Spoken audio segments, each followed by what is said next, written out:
Okay, welcome everyone to ANC 34G's regularly Hey, scheduled. John, can you get on the meeting? Connie, can you put yourself on mute, please? Our regularly scheduled meeting on the second and fourth Mondays of each month. We did not meet on the second Monday of October because it was a federal holiday, but we're meeting today. I am Randy Speck. I am the chair of ANC 34G, and I represent the single member district that is 34G03. And that is basically the area between Nebraska and Utah and Broad Branch. And so now we'll introduce the other commissioners. Commissioner Gore, you want to start? Good evening, everyone. My name is Lisa Gore, and I'm the commissioner for ANC 34G01, which covers Hawthorne and portions of Barnaby Woods. So basically from Oregon Avenue down Western, Pinehurst Circle, back over Beach, and back up to Oregon. Thanks for coming. Michael, introduce yourself. Michael Zeldin, 3G04 from Lafayette to Western, Broad Branch, and Utah, set up my perimeter. And Connie? Hello, I am Commissioner Chang. I am in ANC 34G05, which is bounded on the west side of the boundary, Connecticut East, going up to Western, hooks around Broad Branch Road. Then it comes in on Legation with a little bit of like an island, I guess, that goes down to Jocelyn between Nevada and Chevy Chase Parkway. Thank you. Happy to be here. And Peter. And I'm Peter Goslin. I represent single member District 6, which is the west side of Connecticut back to 41st from the Western Avenue border with Maryland and the Chevy Chase Circle down to Military with a small peninsula with a bunch of big apartment buildings and my house in it to the east of Connecticut. Welcome. We're going to call you Commissioner Zero. And Randy, John is going to join as a regular through the regular public link, and then we'll elevate him up when we see him. All right. Okay, well, we have a quorum, and so we can begin our meeting. As I do every time we meet, I describe the procedures that we're going to follow. We've been meeting virtually now for more than a year and a half. We are still working on the procedures for what's going to happen in February, when we've got to either revert to in-person meetings or to some form of hybrid meeting. But we want to have as much community participation as we can while we keep the meeting as orderly as we can too. So all of the commissioners will have video and audio, but whenever we need to recognize anyone that's in the audience, we can make them panelists so they can have video and audio as well. And so we'll do that periodically through the meeting whenever various issues come up on our agenda. And so that we can know who you are and make sure that we elevate the right people, please make sure that your name, as listed on the participants list, is accurately described there. And we are encouraging people to ask questions or to make comments. If you have questions, please put them in the Q&A function. If you have comments, you can put them in the chat function. We'll try to get to all of the questions during the meeting, but if we can't, we will make copies of all the questions as well as all of the chat, and so that we can get back to anyone and answer those questions if we don't do them all during the meeting. Finally, we are recording the meeting, and it will be available on our YouTube channel beginning tomorrow. Peter does a wonderful job of getting that posted very quickly.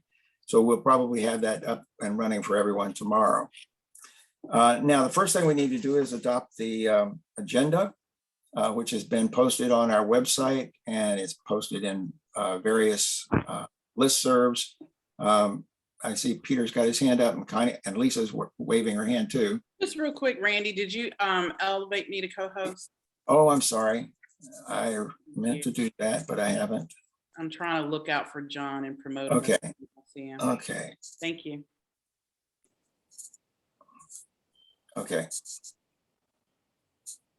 All right. And Peter, did you have something? Yeah, I want to, this is a question actually addressed to you, Randy.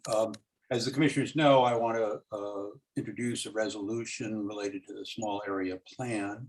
And the chair, Randy, has said that he wants to table it. I just want to understand, I intend to introduce it as part of a standing item on our agenda, the update of the small area plan.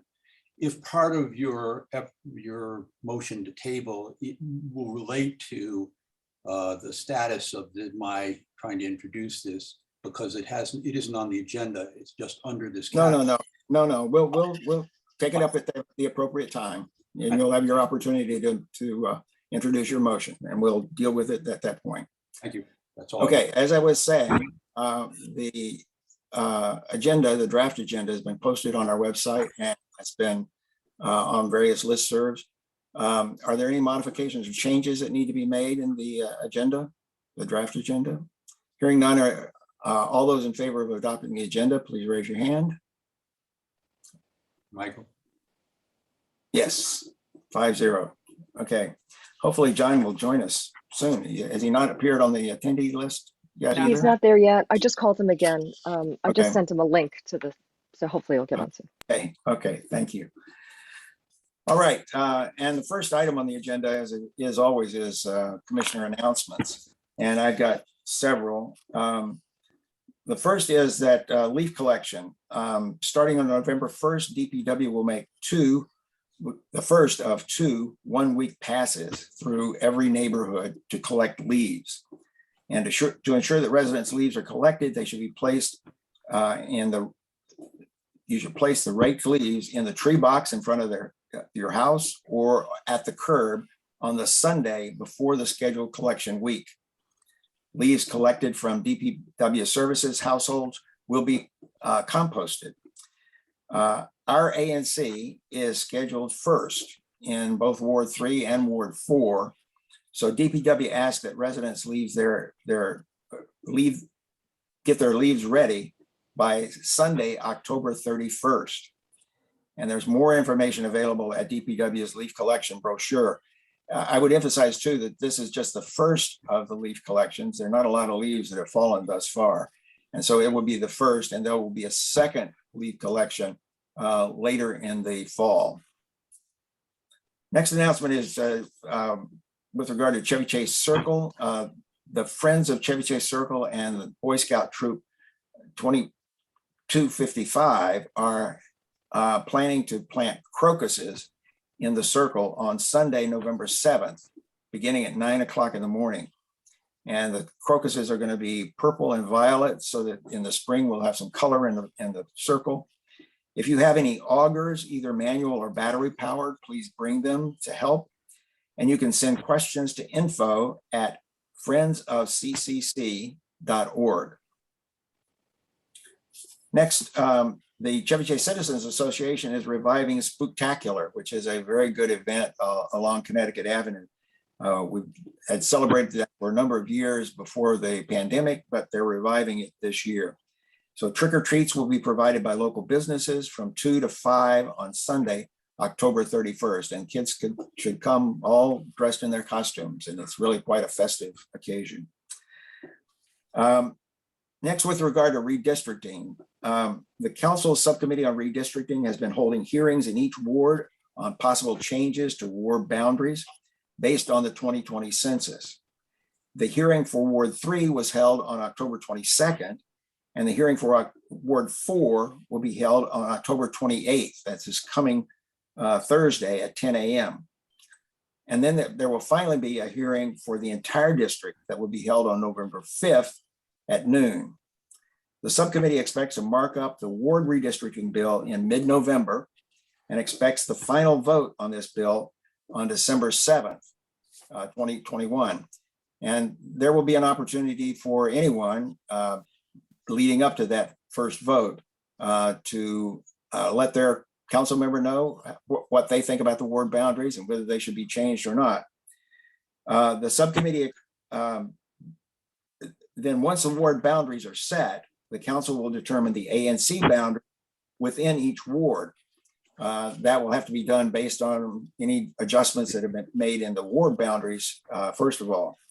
And if you wish to volunteer for a committee in Ward 3 or Ward 4 to advise the council on ANC boundaries, please contact Councilmember Che or Councilmember Louis George.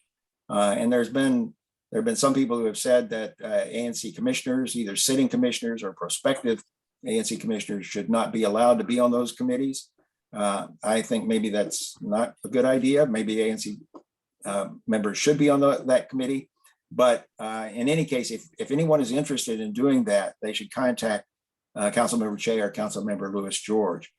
And then more information on redistricting and how to submit testimony to the subcommittee is available at the subcommittee's website. And finally, Bingham Drive restoration. I've made some announcements in the past about what was going on with regard to Bingham Drive, which is an absolute disaster and has been for 2 or 3 years now. DC Water is responsible for restoring Bingham Drive. They destroyed it in the course of replacing an underground sewer line there. They've now received all of the required permits and drawing approvals from the National Park Service and the District Department of Energy and Environment. And DC Water's contractor is reviewing the approved drawings so that they can provide a price to complete the restoration work, which DC Water will then need to negotiate. And they reported to me today that given the approach of colder weather, DC Water does not expect to be able to begin work until early spring of 2022. That's because they can't get asphalt from the asphalt factories during the winter when it's cold weather. They expect the work will not take longer than 60 days, which will mean that the estimated completion date would be about May of 2022. This has taken far longer than any of us expected, but nevertheless, it's good to see that they're getting closer by the day, hopefully. Yes, Peter? I want to just follow up with an announcement, or your announcements are finished? Yes. Okay, so I wanted to use the announcement period to just read a letter from a 6th grader about the Military Road and Chevy Chase Parkway intersection, the dangerous intersection, and just comment on it very briefly. I don't think we're going to have time to take this up tonight, although we will be talking about the confirmation of Director Lott. But I want to make sure that Lily Carpenter knows we're taking her petition and her letter seriously. Lily is a 6th grader at Alice Deal and lives in the 3600 block of Military Road. And she wrote Director Lott this letter, and several of us were copied. Dear Everett Lott, my name is Lily Carpenter. I'm a 6th grader at Alice Deal Middle School. In geography class, we are talking about things we want to improve in our neighborhood. I am writing to you because I would like to reduce the number of accidents that occur at the Military and Chevy Chase Parkway intersection. My family and I took notes of one of your recent ANC meetings regarding this topic. After doing so, I would like to voice my opinion. Firstly, others and I strongly believe that transferring Chevy Chase Parkway to a one-way street would significantly help to minimize car accidents. To add to this idea, having more accidents is the complete opposite of what we want. Thus, adding a new distraction, a big sign or something on the road, would take the driver's attention off the road. In my opinion, we should get an average sign that does not pop out too much. In essence, I assume that by transferring Chevy Chase Parkway to a one-way street, the accidents in this intersection would be minimalized and benefit the members of the community. And then she attached a petition signed by 6 households. I just want to say put this in context. There was yet another accident at this intersection, which I have a deep interest in because it's right beside my house. And it particularly upset neighbors because one of the cars careened off the road and right across the sidewalk. I have taken the position, and so has Randy Speck, and I think that we should still hold the Department of Transportation to doing the interim steps we talked with them about back in July. I think they're needed immediately. I personally think they will solve the problem, but I absolutely understand why the neighbors are so upset, and I will at the next meeting or the next meeting when we have time offer a proposal that we seek to have a one-way street beside my house, the one block between Military Road and Legation, make it northbound. Thank you. Oh, one other thing, just one other thing. Randy and now Amir have both provided me in advance text of all their announcements. I think that's progress. Randy has always done it, but Amir is now doing it. I ask all of you commissioners and Matt, who I see is on the line, to provide me with text either before or after the meeting. Thank you. Connie? Okay, I just want to make, I guess, two announcements. One is that Chevy Chase Farmers Market that's managed by Pallavi Chandra, she will have on November 13th a 2021 holiday market where it's an all-women artists and vendors. It'll occur on Saturday, that Saturday after the Chevy Chase Farmers Market is over. So it starts at 2:30 and it goes until 5:30 on the plaza of Lafayette Elementary School. So that's an upcoming event. And the other thing I wanted to announce is something with DDOT. Should I announce it now with the task force, or should we just do it when we talk about the confirmation? Yeah, announce it now, I think. Okay, so there was an ANC caucus on Vision Zero last week, and I made the recommendation, the suggestion, when we were talking about data and studies and traffic safety investigations, whether or not Acting Director Lott would be amenable to organizing a task force to set up like a dashboard for us to see. Well, it turns out that there is a beta version of a dashboard already that just came out. And he was amenable, and those commissioners who volunteered have now been on, I think there's 9 of us who will, and it's across the district, who will serve on this sort of ad hoc task force.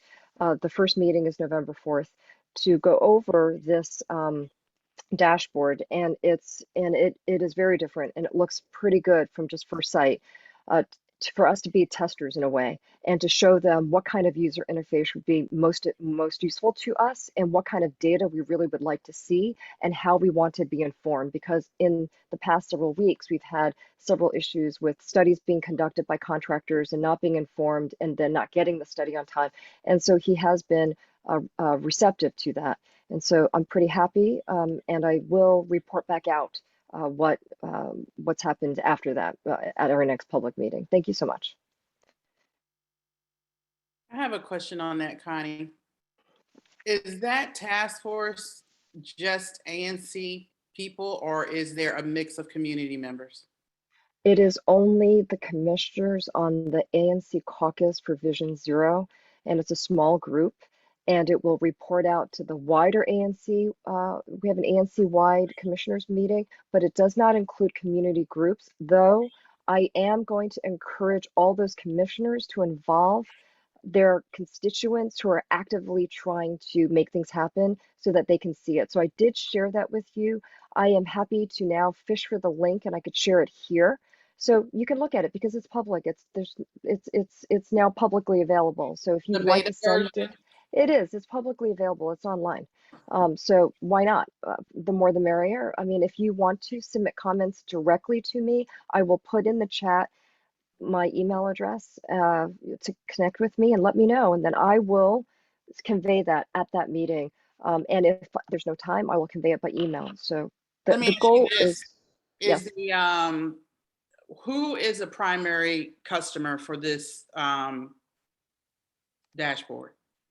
So this dashboard it's a collaborative effort for DDOT and the commissioners and residents, requesters, okay, to be able to see what, once they put in a request, where does it go? It's tracking it almost like an Uber tracking, like it's been looked at, the study is here, here's more data, I object, I want to appeal. That's the dashboard. And so it's to be able to find it. And it is a little— primary customer is the public. Yes, right? The primary customer is the public. It is. And it's just us trying to help by being— I get it. My only comment to that is, and I'm just going to be a stickler on anything involving DDOT and the public, where the public is not involved. And I understand that the commissioner, and I think it's great the ANC caucus is taking this up, I'm glad you guys are testing. And I know there's sometimes the sentiment that ANCs represent the community, which we do. But when it comes to DDOT, I'm just a big stickler on having the community there. So I would really implore, and you could take it up with the ANC caucus, Vision Zero, see how they feel about it. I will, send my inputs. I'll talk to Director Lott about it myself, but I would love to see maybe 2 or 3 community representatives on there. So it's not going to be, Commissioner Gore, it's not going to be like a standing committee. Oh, I understand that. Yeah. Just so And I that they think, can test it and that people that actually, because a lot of people don't go through the ANC. I mean, a lot of people don't call their commissioner in the city and say, hey, I need you to put in this 311 request. It is actually mostly the general public that is doing that transaction. So as ANC members and members of that ANC caucus, we're going to have a really big input into how we would like to see it.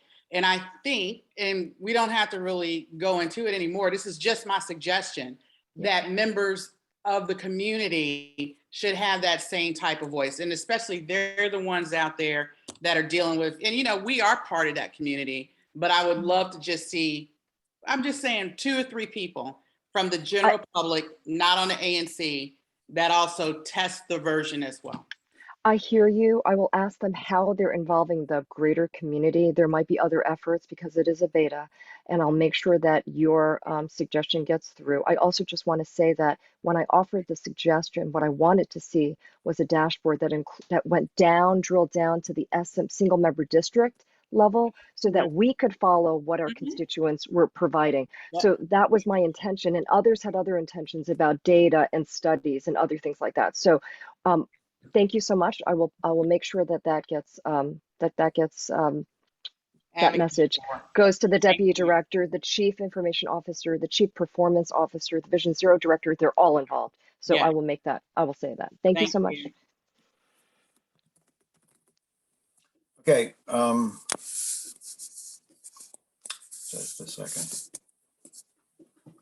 We still haven't gotten John on. I don't know what the problem is there, but okay, any other commissioner announcements? All right, Michael. I just wanted to say, in supplementing what you said about the LEAF, I published the LEAF brochure on the Chevy Chase listserv a few days ago. So anyone who wants to see the full schedule, it's there posted by me. The original schedule that they sent out had it beginning on September 31st, which was obviously a mistake. It was supposed to be October 31st. So if anybody sees that there, they should just translate that to be October 31st, not September 31st. Okay, Emir, I know you have your hand up. Lisa, if you could make Emir a panelist Okay. to make announcements. Let me see. We just got another attendee. Let me see if that's John. Nope. Okay. All right, Amir.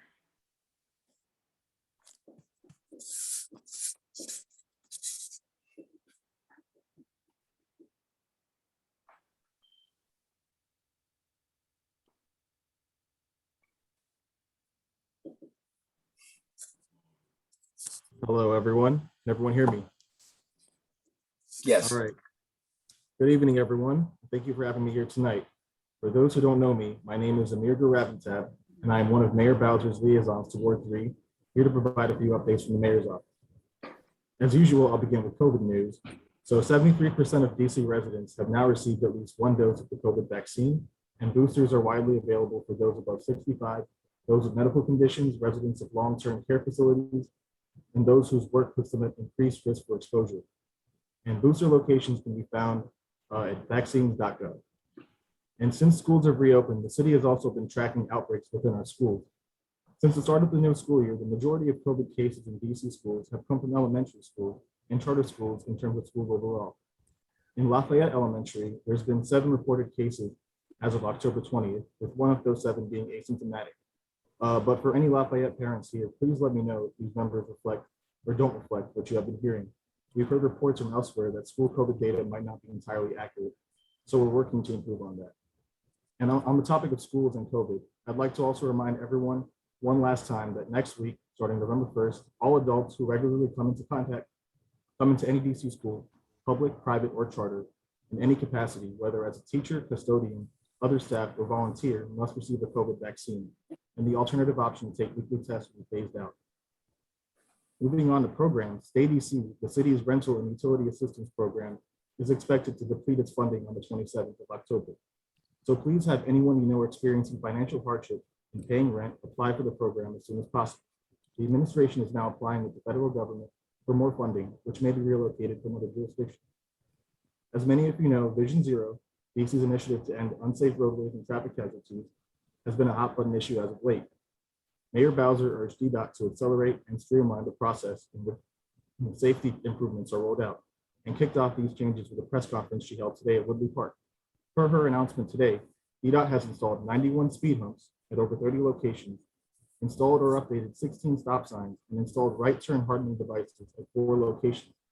Other projects that are part of the campaign include the conversion of two-way stop control intersections to allow all-way stop control intersections, as well as the installation of other signing and pavement marking improvements, such as high visibility crosswalks, intersection parking clearance signs, and tactical curb extensions. Part of streamlining the process has also included accelerating the community engagement process. To that end, I call for anyone, commissioners and neighbors alike, to invite me to conduct community walkthroughs and point out unsafe road conditions, wherever they may be. Over the past few months, I've met with Commissioners Speck and Gosselin at Military Road, and I am going to elevate that issue since you brought that up. Commissioner Zeldin at Western Avenue and Commissioner Chang at Nevada Avenue, and I'm happy to do more.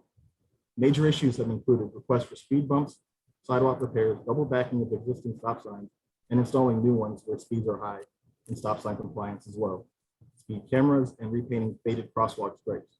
DDOT's community engagement specialists have also joined us on these walks, serving as an important opportunity for DDOT to prioritize roadway improvements in our neighborhoods. Finally, I'd like to announce a few upcoming events. Tomorrow, the 34th annual High Heel Race will be hosted on 17th Street in DuPont Circle. There is a parade that will begin at 6:30 p.m. and the race will start at 9 p.m. There will be live entertainment and the mayor will be present at this long-standing event. And on Wednesday at 11 a.m., the city will be promoting renewable energy with the Solar for All initiative, intended to provide 100,000 low to moderate income families with clean renewable energy. This event gears to help 150 low income or moderate income families enroll into the program and reduce 50% of their electricity bills over 15 years. The event will be held at the Columbia Heights Community Center at 1480 Girard Street Northwest. Commissioners, please let me know if you're able and interested in making this event. And I also have one more announcement. It's a grant from the Deputy Mayor for Planning and Economic Development. And so they've partnered with the Industrial Bank to provide $1 million in grant money to DC residents, small businesses, and nonprofit organizations. If you are a DC resident who is experiencing home mortgage delinquencies as a result of the pandemic, a DC-based nonprofit organization that has and or shall provide services to primarily DC residents, or a DC-based small business that has been negatively impacted by the COVID-19 pandemic, you may be eligible for this grant. For individual DC residents, there are 30 grants at $10,000 each. For DC nonprofits, there are 7 grants at $25,000 each. And for DC-based small businesses, there are 20 grants at $20,000 each. And I'm going to put all these links in the chat. But at that, I can take any questions from the community and the commission. Any commissioner questions? Okay, Amir, thank you very much. Thank you. The only thing I just want to say is I wanted to thank Amir. He's been very, very helpful. We did a walkthrough and we're going to do another one. And I'm hoping that the issues in SMD 05 on traffic safety will be addressed. So thank you so much. Thank you. And I implore everyone to set up a walk whenever, especially as it gets cold. Amir, I would definitely like to set up a walkthrough with you on one of my areas off of Pinehurst Circle that's requested a traffic safety assessment. It's a very unique street, and I want to do what I can to get that assessment moved up. Sure It's thing. been hanging out there for a long time. So I'll send you an email and maybe we can get together along with the DDOT rep and see how we can speed that up and walk through it with the community. That sounds great. Perfect. you. Thank you so much. Lisa, do you have a 311 and a TSI in the system for it? Yes. Okay. Okay, thank you very much, Amir. You. There is a question in the Q&A from Catherine Dickerson, a graduate student living in Ward 4, and she asks, is there a public document for the ward redistricting, or would I have to contact my council person? There's not yet a proposal from the council for redistricting any of the wards at this point. That's going to come at a little bit later in the process, probably mid-November, when they will be presenting that. And you can contact Councilmember Lewis George for as much information as available at this point. There are also some, if you look on the subcommittee for redistricting's website, they will also have links to some applications where you can redraw the boundaries yourself and make proposals for redrawing the boundaries, consistent with the requirement that all of the wards have approximately the same number of residents. So I would suggest you contact Councilmember Lewis George or look at the website. The only thing there is she could look at Alyssa Silverman. She can Google her. She has a Facebook page and she has all of the redistricting information there. So she's the person who's Well, head of that's that all subcommittee. also on her website for the subcommittee. Okay, the next two items on the agenda are discussion and possible vote on special exception applications. And the first one is with regard to the recreational playing field at Blessed Sacrament, which is 3637 Patterson. And Commissioner Chang, you want to introduce this? Yes, this is, can you elevate Mary Seidel? Because she will give a presentation to everyone. This is a renewal of their special exception, which was first applied 10 years ago in order to use, in order to create a field for the students of Blessed Sacrament, which they use during the day.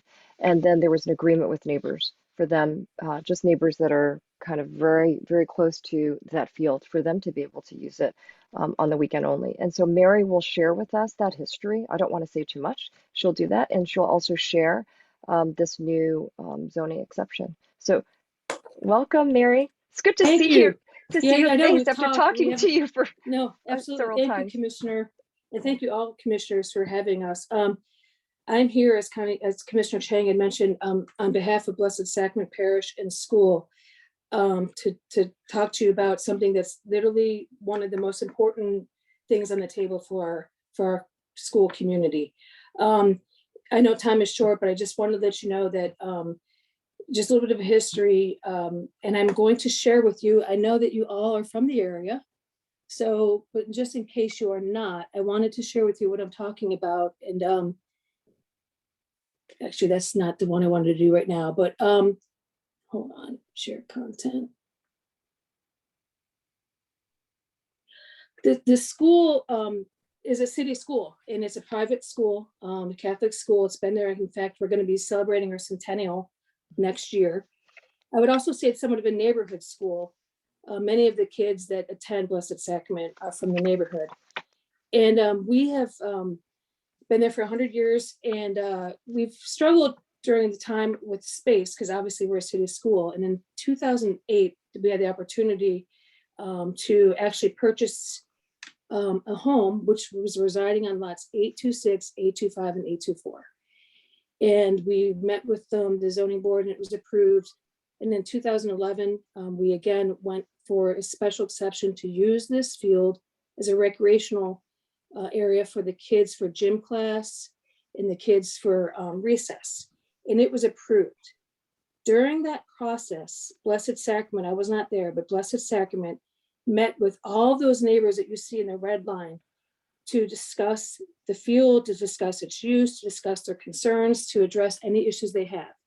And we were successful 10 years ago in getting support from the neighborhood, so the neighbors and then the close neighbors by to, support the field. The field is a private field use or recreational use. We are not required to, but we want to, and we're allowed to allow the neighbors to use the field, those that are in close proximity. And I am the liaison to the neighborhood, and I will say that over the course of the last 10 years, it's been a wonderful experience for the neighbors who reside there to be able to take their kids out. There are definitely parameters associated with what they can do. But most importantly for the school, it's been a lifesaver, quite frankly. If you look at this chart, what the kids had to play on was basically where you see that red dot was a blacktop. That's it. And so gym class was there, and there was really no outdoor time. There's 500 students that go there, and there really wasn't anything, they would have to try and maybe get out there a few times a week on the blacktop. So this field has been a lifesaver to our school. And it is extremely important that we are able to get this field approved for another 10 years or as long as the DC zoning board would permit. The school, I will say, when we went through this process, it was very important to us. The neighbors were so great. They went from having a home to having a field. So one of the things we really worked with them and our landscapers was to make sure that this field was a beautiful green space. It's artificial turf. It has landscape buffering on the sides. In fact, just recently, 4 holly trees died. We replaced the holly trees. So we have a commitment to make sure that this field is constantly a green space, but more importantly, it has buffering for the neighbors. And you can see we've got neighbors that's an alley along that way. I had a Zoom call with them all last week. They're very supportive. We do have a particular neighbor that's a little concerned about the noise, which we can talk to it further about. But this is really an effort to really make sure that this stays a beautiful green space, that the neighbors can use it. It's not a public park. It's a park used just for the neighbors. And as I indicated, it's critical for the school. The school uses it at 9 o'clock in the morning till 3:30. The parish will use it for CYO or sports from 3:30 to 6:30. It is shut down by sunset or at 6:30, whichever is earlier. And it's worked out very well. We are not allowed, we do not have sporting events there on the weekend. We don't have any permanent structures. There's no bells and whistles allowed. It's really just a place for the kids at the school to get out and be able to have recess and gym. And it's a place for the sports at the parish to be able to practice. That's it. There's no games, etc. As I indicated, neighborhood use is, and I'll just show you some pictures of the landscaping that we have done. We really think it's critical that there's buffering for the neighbors because we can't thank them enough. 10 years ago when we had these negotiations with them, and we wanted to make sure that there was landscape buffering, and there is. And I can go through each picture, but I know time is short, but we have on the east side and the west side, appropriate landscape buffering. And then on the north side and south side, we do as well. The neighbors have been using it on the weekends for over 10 years, and they've enjoyed it. We did have to, due to COVID, it was getting a little out of control, not by the neighbors by any means, but because there was no public parks open. So we closed it down for a little bit. And what we decided to do is, this is permanently locked at all times. We have a lock on it. We invested in a new lock. We also have actually a security guard. One of the neighbors was concerned about the fact that some people were jumping the fence at 6:30. We looked into investing in a new fence, but it's a very decorative, beautiful 5-foot fence, and it just would not meet zoning measures. So we have a security guard every night from 6:30 to 10:30. Not that there's a problem, but if one person was on the field and if a neighbor was concerned about it, we have a security guard. Over the course of 10 years, we've never had any crime. There's been no issues. There's been no loitering. There's been no litter. It's just been a beautiful situation. But we did want to make sure that if someone was concerned about non-neighbors coming at night, we have a security guard. Every single neighbor signs an indemnity agreement and access an indemnity agreement, so they understand the parameters that they can use. It's an artificial turf. We invested in some new landscaping with the field. So we really committed to making sure that this is a beautiful green space. And we're committed to making sure we're good neighbors. And I would say that the neighbors are great neighbors. They've been very supportive of the field. And I had a call last week with them, and they are. Weekend use is important to them, and school use is critical to us. So with that, I know you were short on time, and I can have a tendency potentially to ramble, but I wanted to introduce the issue and be happy to answer any questions.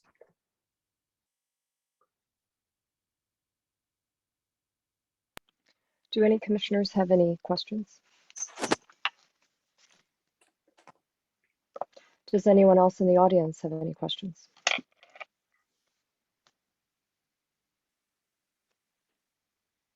Commissioner Zeldin. Is there any opposition to what we're proposing to do here? Is the community still all in favor? We don't know formal opposition, but I'm going to be honest. We look at the screen, and I've met with this person many times.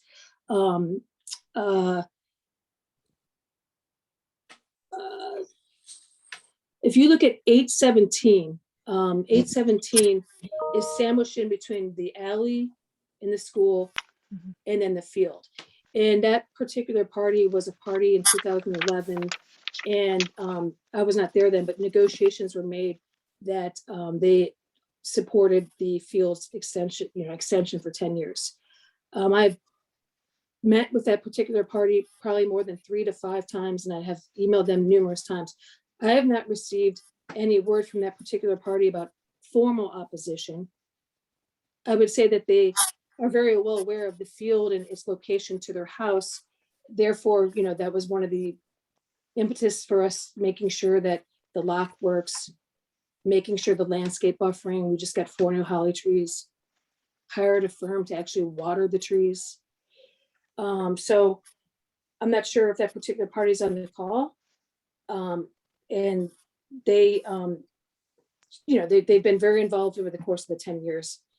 I would say that 816, 18, 19, 20, 21, 18, number 5 are equally impacted. They stare right into the field, and they all are very supportive of the field. Mary, Commissioner Goslin, as a, let's say, lapsed parishioner of BS, aren't the folks at 817 longtime parishioners? I mean, I think I've run into them for years at the gym mass. Am I wrong about that? I don't know that they are. I don't get the sense that they are, but I honestly can't answer that question. I mean, I'm a parishioner as well, and I have a daughter who's in 7th grade at this school. I don't know. Okay. And also, I mean, I don't know if you wanted to hear from any neighbors, but I think there may be some neighbors on the call that could talk about their So I support. did get, I have been alerted that there are a bunch of neighbors on the call who are very supportive of the field. Should we give them time? I think if it's just support for the application, I don't think we need to hear that. If there's anyone who's opposed to it, I think we want to hear from them, and then maybe anyone who's supportive. So is anyone opposed to this zoning They could exception raise their hand. application? You could raise your hand. And those who are supportive, you could certainly put it in the chat in what way you're supportive, just so we know. If you since you're here already, you may as well do that. Okay, it doesn't look like there's anyone. Seeing none, hearing none, I motion that the commission support this application for the zoning exception. Do I hear a second? Second.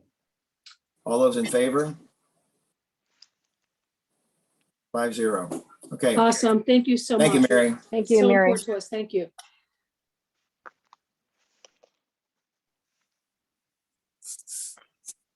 Okay, and Connie, you're up next with another special exception at the BZA at 3622 Patterson Street.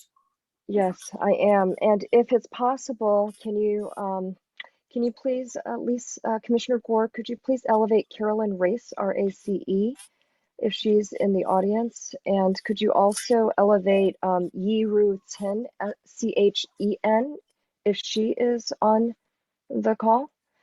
I guess they're just using one line. And could you please elevate Matthew Correll, CORELL?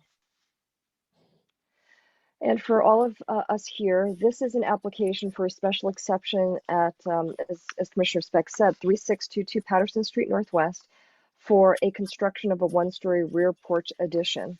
And I'm going to pass it right over to the owners who will give you a little bit of their history and also the reason they'd like to build this. And then Matthew is the architect, correct, and contractor who will build it. So please go, Carolyn. Thanks, Commissioner Chang, and thanks to all of you commissioners. I'm so grateful for your volunteer service for our neighborhood. I'm Carolyn Race. This is my partner, Iru Chen, and we've lived at 3622 Patterson Street for 12 years. We love the neighborhood. We love the community. We have a 9-year-old daughter who's a 4th grader at Lafayette. We attend Chevy Chase Presbyterian Church. This whole area is really, really important to us, so thank you. We're seeking right now an exception to build a screen porch in our backyard. We've lived here for a long time and really think that to make good use of our property, we'd like some space that's free of mosquitoes. And also our COVID experience, especially with a daughter who's not yet able to be vaccinated, it's been really important to have some space that's outside that's covered so that she could have play dates with friends, be free from the elements like rain right now or snow, and also just to further enjoy our property. So we're seeking the exception for that reason. We can turn it over to Matt, who can share a little bit more about the architectural plan for this request. Matt? Hello, nice to meet everyone. Just to make a clarification, I'm just the architect, not the builder. So I just make pretty pictures. I don't actually do the physical labor. So if I can share my screen, I will share the drawings. To give a brief history why this is loading up is the house was built in 1928. So it was way before the actual zoning was started. Zoning code was started in 1958 and then ratified and adopted again in 2016. So the zone currently is R1B, which has a requirement of a 50-foot wide berth as well as 5,000 square feet. The property in question is only 47 feet wide and 3,000 square feet. So it's significantly in a disadvantage because of its size, which we'll present in a second. So in terms of this lot occupancy, we're actually under it, even with the proposed porch, which is a good thing. Our side yards are still good and fair. The only issues that we're having is the rear yard, which is what the special exceptions that we're applying for is a rear yard setback. So the existing rear yard is actually, we're encroaching it already. So at 19 feet 4 inches, and the requirement is 25 feet for an R1B. Now, the house itself, like I said, was built in 1928 before the actual zoning code existed, and it is already encroaching into the rear yard, which is why we are a special exception. So what we're proposing to do is, as Carolyn stated, was to provide a screened-in porch that does encroach further into the rear yard and will end up having a rear yard of 7'1". So to give you an idea of where we're at on the property, this is Patterson Avenue. Can everyone see this okay? And we're the corner house on the shared public alley. There is 3 houses that are directly touching the property, 1 house to the west, 1 catty corner, and 1 directly to the south. And there's obviously the houses across the alleyway. If you want to see the street view, we're looking at the street view here. This is the public alley, and this is the neighbor directly across the alleyway to the east. To give you an idea of the rear a little bit, so this is going down the alleyway. There is a concrete retaining wall that holds back the earth from the property directly to the south. And there's a series of wood fences that then shield the retaining wall as well as the white picket fence you see here. That is the neighbor's fence. That white fence actually sits on the property line itself. Now, one thing to really note about this is that the property at Patterson, 3622 Patterson, is much lower than the other properties. Going down further, you can kind of see a little bit of a site map here again. So it shows you that the existing property rear yard is 19'4", and the proposed setback is 25 feet. We're also further disadvantaged because there is a building restriction line of 15 feet at the front. So we're really kind of, pigeonholed where we can actually place the building on the site. If you go a little further, this is sort of the proposed design of the screened-in porch. And I give an idea of the site elevations that we're sort of facing. So the property to the south, as you can see here, is 2'6", and it steps up as it goes west. And the highest point it is 8 feet, which is roughly about 6 feet above the site as on the west side, and 8 feet above the site on the east side. So there's a huge site discrepancy between the adjacent properties and Patterson Avenue. To give her, the design itself is fairly simple. As we said, it's wood frame construction, a monoslope roof to the side. Here's the rear elevation as you would see it. Here's a side elevation as you would see it. And you'll notice that the discrepancy and the elevations. This is the site elevation, and here's the 8-foot height of the property directly to the south. Similarly, looking from the alleyway, you can see the screened-in porch. And again, the site from the south steps down as it goes closer to the alley, similar to what the proposed property does. So in closing, we don't believe that we're proposing or impacting our neighbors' light or air in any way, shape, or form, simply because of the height discrepancy between the properties. The property to the south is 3 stories in height. The proposed addition is only a single story in height. Even from their first floor, they'll be looking down at the roof of the proposed addition. The property to the west is also at a higher elevation than proposed addition. And obviously the house across the alleyway has a huge buffer between the 2 houses and wouldn't be impacted regardless. Thank you for your time. Is there any questions?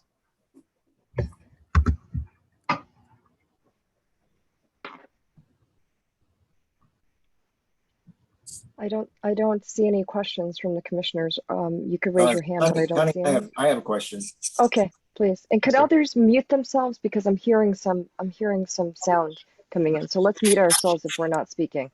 Can I just say that somebody should advise John? He looks at, I see his image, but he looks like he doesn't understand he's on. It sounds like it's from John's. I just muted him. Okay. Matt, the height of the addition, how does that compare with the fence that is at the very back of the property? So the top of as I said, is a monoslope roof or a shed roof. So the top of the shed roof, the highest point of it is 15'6". And you can see right there is the top of the neighbor's 6-foot tall fence. So there's roughly, I don't know, 6 feet difference between that and the neighbor's fence. Okay. But it gets, obviously, I should say that on the other side, the fence is actually taller than the lowest part of the roof when you're going to the west. Okay. All right. I don't have any further questions. Commissioner Zeldin.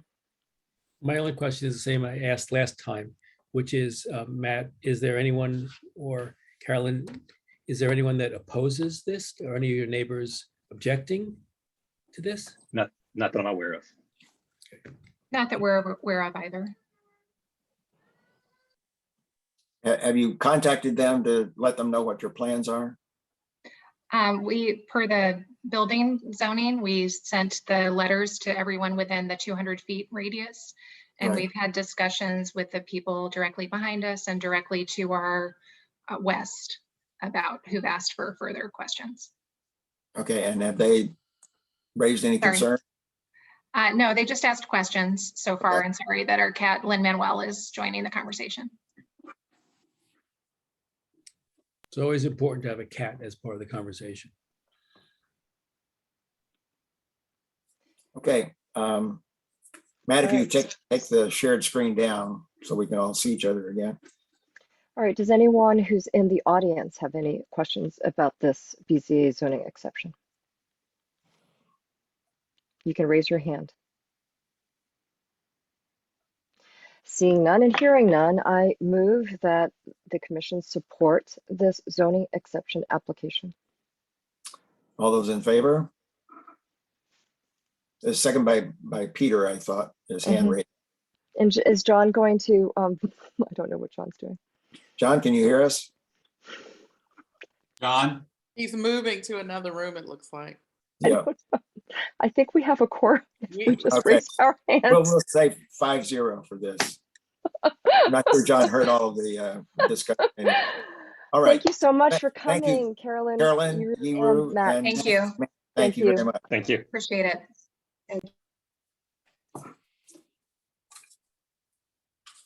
Okay, the next item on the agenda is very conveniently, since John is now joining us, is a discussion on the application to close the paper road at Moreland Place.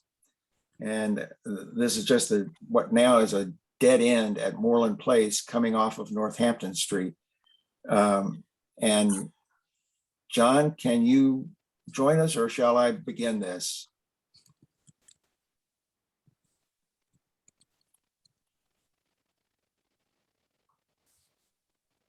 John?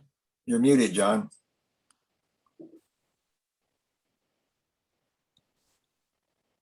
You there? Okay, All right. can you hear me? Miracles never cease. Okay. John, you want to introduce this discussion? This is a very unusual kind of issue. It's never arisen since I've been on the commission, and I doubt if it arises very often anywhere in the district. But John, you want to introduce this? Yes, this is a request to cancel what is called a paper road. That is a road which is on the district map, but which does not exist now and never will. It's at the end of Moreland Street. It cuts through several houses there, but and this has been in play since 1953, 70 years to get this off the map. And John Hurwitz is going to present he was the one who initiated this. The idea is to strike that paper road from the map, divide the land among the homeowners, and they will do a better job of taking care of this in terms of stewardship, water control, possible vagrants, and also some trash that piled up there. There are some stands of bamboo, which are an impediment to people using it and caring for it. And so he has applied to the surveyor's office and has, I think in May was his application.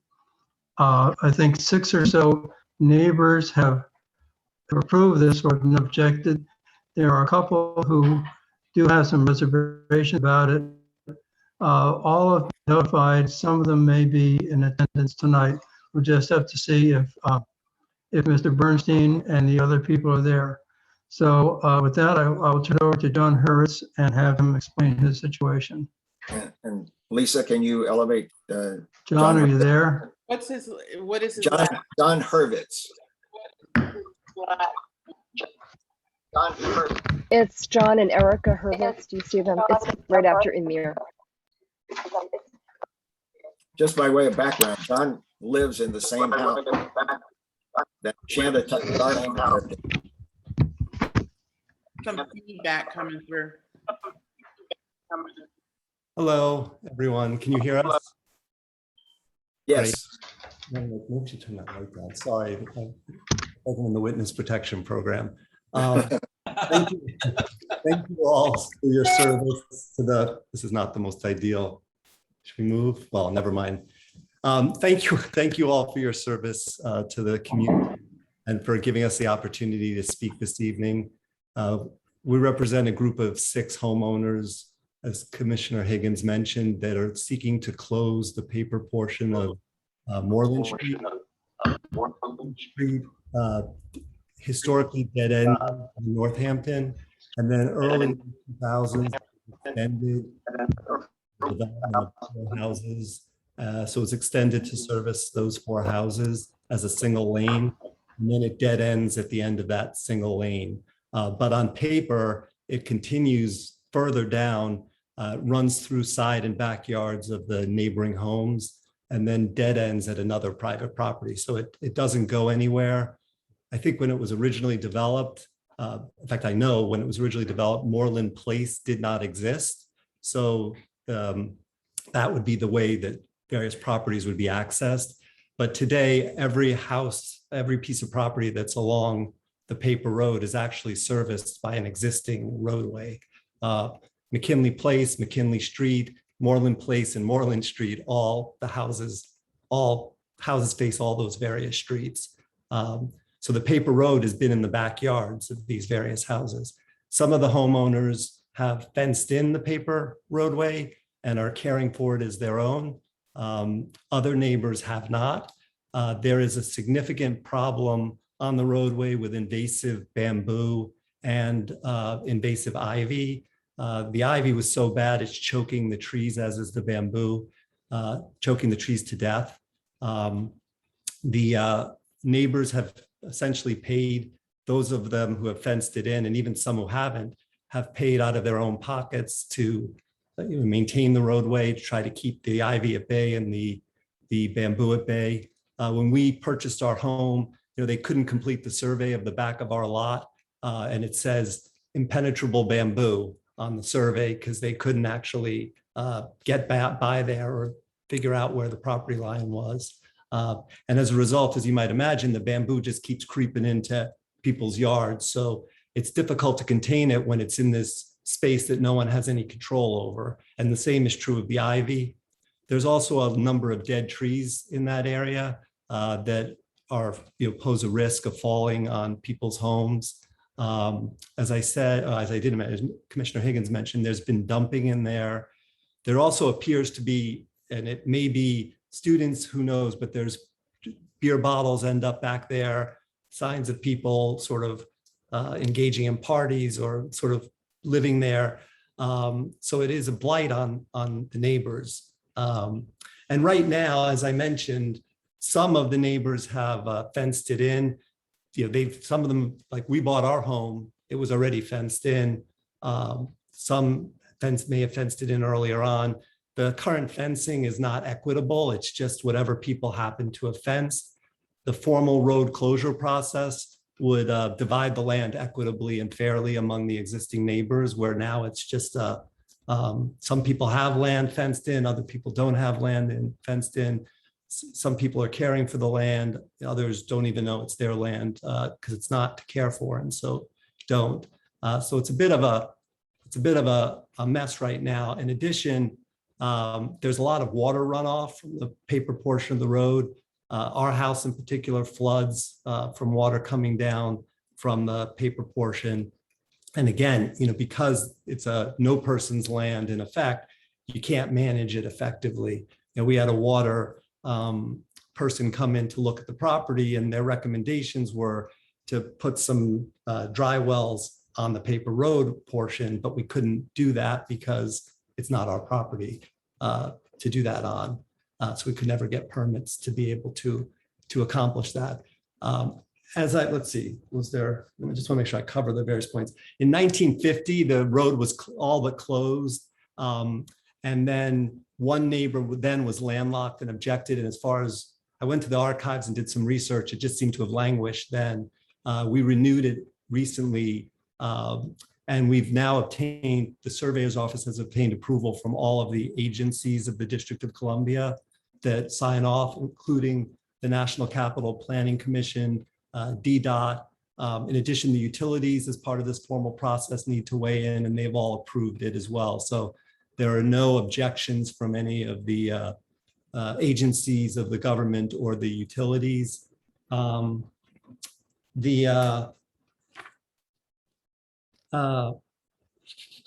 think I've covered just about everything. If there's any, I should say that there are two neighbors who object, and they may, well, I shouldn't say, one I know formally objects. The other family did not sign on with the other 6 households originally, they may or may not object. I will let them speak for themselves. I would note, though, that both those houses have fenced in the portions of the roadway. So I don't think anyone believes that Moreland Street should continue as a road. I should also mention that we spoke to the engineers about it, and they indicated that a road could never actually be developed there, even if there was a will, because the land, maybe much like Patterson Street, the property they just talked about, there's big variations. There's 20-foot contour lines across the property. So it would be a very bumpy road indeed, where you'd probably bottom out. So I think that's everything from our perspective, and we're happy to answer any questions. And I believe there's others who support it on the phone. And so if there's a need to hear from them, I know they're happy to speak as well. John, I see that Commissioner Higgins has gotten off the line, so I'm going to continue the discussion here for a second. I have one question. First of all, is what are the property tax consequences of the road closure? Does all the property revert? It goes to the individual property owners and then they're taxed on that basis then? Yeah, so thank you for raising that point. I had spoken to the surveyor of the District of Columbia, and he indicated, I mean, he's not at the tax authorities, but what would happen is they would draw a line down the middle, and then the neighbors would have the option to take the land or not take the land. So no one would be forced to receive the land. And if they didn't want the land, then the land would be made available to other homeowners on a equitable basis, based on where their properties lie. If a homeowner elected to take the property, then they would, then their lot would be larger. And as a result, they would pay on the property portion additional taxes. That would vary from individual to individual, but there would be a tax consequence. But in addition, there would be a increase in property value as well. Lisa? A couple of questions. I'm a visual person. I'm having a hard time visualizing this. I believe I know which street you're talking about, but you guys don't have any maps or any photos where we can see what this really looks like? I didn't, it's all in, we submitted it all and it's all in the agenda and the minutes for the commission. I didn't know that I would. Lisa, if you click on the agenda, there's a link to all of the documentation. Okay. It's in the agenda. Okay. And the question is, why has this, so you said this started in 1953, right? Trying to get this resolved? Well, in 1953, they tried and then they stopped. So it just ended then. No one knew about it. We, interestingly enough, bought our house from the prior ANC commissioner for our area, and she didn't know. Yes. Yeah. So if you've been to her house, you know the road. And she, when we bought it, she was as surprised as we were to discover that wasn't her property. At the time, like a week before closing, we were sitting in the backyard and looking at our realtor had a special map. And I was like, wait a minute, what's that? And then we followed up on it and thought it was closed. One of the other neighbors, the Marcuses, in their attic had a piece of paper from 1950s that showed that the road was closed. And so they believed that the road had been closed. So I think a lot of neighbors either were not aware of it or just assumed that the road was no longer in existence. And it was as a result of, in a part, our doing some research to uncover the historic facts of it, to discover that this road was still there on paper after all these years. I think most people had assumed it had been closed, and it just didn't. And I should mention, in those days, it wasn't the council. I can't remember. Was it the commission that was the predecessor to the council? The commission had authorized the road to be closed at that point. So it was all done. The paperwork had been signed, and it just never got recorded in the deed book because this one property owner, who's now actually on a roadway, actually on the improved part of Moreland Street, objected way back in the 50s. And then I guess, I don't know why, and they never followed up on it, but there's no record that anyone ever did. It just languished. Okay. Connie? My question is along the same lines as Commissioner Speck. So I'm curious, this road, right now is on paper, but it's publicly owned, correct? It's, it's, It it, is. it doesn't exist, but it's owned by the district, I'm assuming, right? It is district, yeah, yes. Okay, it's so, district. so with bamboo and ivy and all of this trouble, number one is, why has the district not solved this problem if it's on public property? And the second thing is, the property owner who objects, are they objecting because if that paper road is struck from the record and property owners can take it, are you then responsible for all of the costs that's associated with removing the trash and doing all the things that a public agency would do? Well, two things I would say. The city doesn't maintain it. They don't acknowledge it. And one of our neighbors, in fact, and they can speak if they're on the phone, but called them to try to get the various ivy and the dead tree removed. And I believe they ultimately had to do it themselves because the city just, it's landlocked in effect. There's no means by which the city can readily access it. They'd have to go through what are now people's yards with fences, so it creates an impediment. In terms of the question about the cost of maintaining the land, for the 6 neighbors, as I mentioned, there's 6 neighbors that are supportive of this. They include the only neighbors who haven't fenced it in. The 2 neighbors who are not actively in support, one of whom I believe still objects, and one I don't know if they object or not. They just didn't choose to sign on, which I respect. Both the people who are in the possible objecting or objecting category have fenced in the yard and are maintaining it as if it's their own, so they don't have the cost. The people who haven't fenced it in are the ones who are supportive of this. But I should also just underscore that no one's required to take the land. If they don't want the land, then the land would be allocated to other homeowners. So no one will be forced to incur costs, to bear additional taxes or anything like that. And then I should also mention, in terms of the process, the next step after this is that it goes to the council. The council ultimately has authority, and then there'd be a public hearing, and the neighbors could speak at that hearing as well, and they'll get notices and they can raise any objections before the council as well to raise any concerns. So that's this is the second to final step in that process. Okay. And you've been engaged for how many years now yourself again? Can you remind us? This process started in late 2019, I think, and then the pandemic came in, and so we were slowed down in it. There was a core group of us that started it, but there were 3 families that were initially on board to do it. And then the pandemic started, so it was hard to go ring people's, and we're all on different streets. So it was hard to just go up to a stranger's house and knock on their door during the pandemic because for obvious reasons. And then I think in earnest, we started, I can't really remember, it's probably the middle of last year, 2020, is this 2021?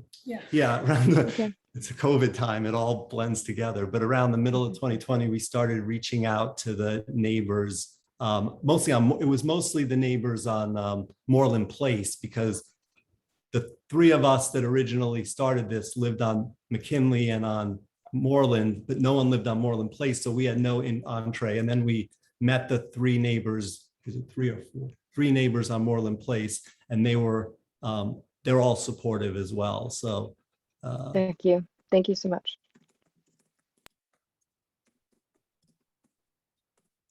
Okay, Michael? Yes, hi. So 2 questions. First is, the people that have fenced in the property already have done so without authority to do that, I assume? Is that right? I mean, I'm one of those people, in effect. I bought my house with a fence, so it is technically public land that we are, the way I think of it is, and apparently the way the surveyor thinks of it, it's like the building restriction lines in the front of your house. It's not your, in those cases, maybe it is your property. I don't know exactly how that works, but the city sort of has a say over it, but you mow it and are responsible for keeping it tidy. And similarly, some of these homes, I don't know how they came to fence it or didn't come to fence it, because we've only lived here for a year, but that's the situation. But if it weren't, it would just be it'd be a bigger mess than it already is. No, I understand. I'm not criticizing No. those who fenced it in. My question is, were this to be approved, am I correct to assume that some property that's fenced in may have to be unfenced in to equitably divide the property? There's the possibility of that. There is at least one of the objectors has fenced in more of the roadway. That said, the part that individual has fenced in is loaded with bamboo and trash and runoff. So it has a fence around it. In fact, it may be the fence from our yard that's fencing it. It may not be their fence, actually, for all practical purposes. I don't know the history of it, but there's on the other side, there's the people on McKinley, and I can't remember if it's place or street. They believe that they may be over the line. They don't know. They just followed the fence line originally, but they're open to, they'd rather own what they own than fence what they don't own at this point. So as I said, 6 neighbors are supportive, recognizing that there may be changes. I did, for what it's worth, I did a little, as best I could on the DC, I'm not a surveyor, but just using the map functions in the DC Atlas Plus and measuring, they have a measurement tool. It may be that the fence line on our yard with our neighbor, that we have a foot more than we're supposed to have, as far as I could tell.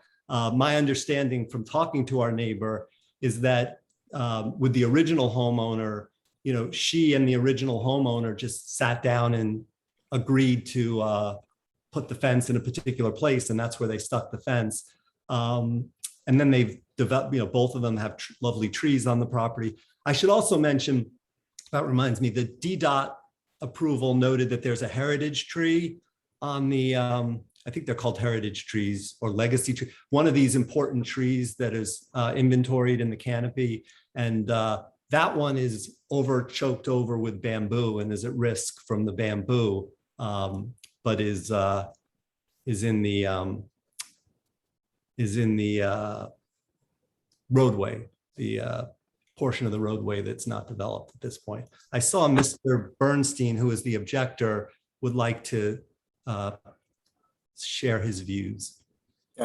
Lisa, could you make him a panelist, please?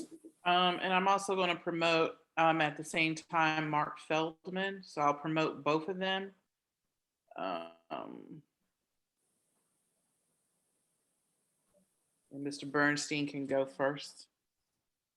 Yeah, thanks for giving me a moment here. Just wanted to say a couple of things. The way the land has been presented is different than I see it. First of all, I didn't put the fences up. The fences were there since 1941. Could you speak a little louder, Mr. Bernstein? We can barely hear you. Oh, sure. First of all, I see the land. Can you hear me now? Yes. Yeah, I see the land a little differently than Mr. Hurwitz sees it. It's this nice band of a green slash of undeveloped land that, the piece that is actually on my fenced in property, again, which I did not fence in, I deliberately just left it alone in the state. That what they see as something trashy, I just know there's a lot of animal life there. Every year I have 3 deer living in my backyard. So my view of it is very different. It doesn't seem like a piece of trash to me. It seems like something that adds to the area. Certainly I benefit from having that green barrier between myself and other people, but I think that they do also. So that's what I needed to say. Thank you for listening. Thank you. Peter, you have a question? You need to unmute yourself. You're muted, Peter. Just a question to Mr. Bernstein. Is it not the case that you could leave it as is? Or you could agree with your neighbors to leave it as is?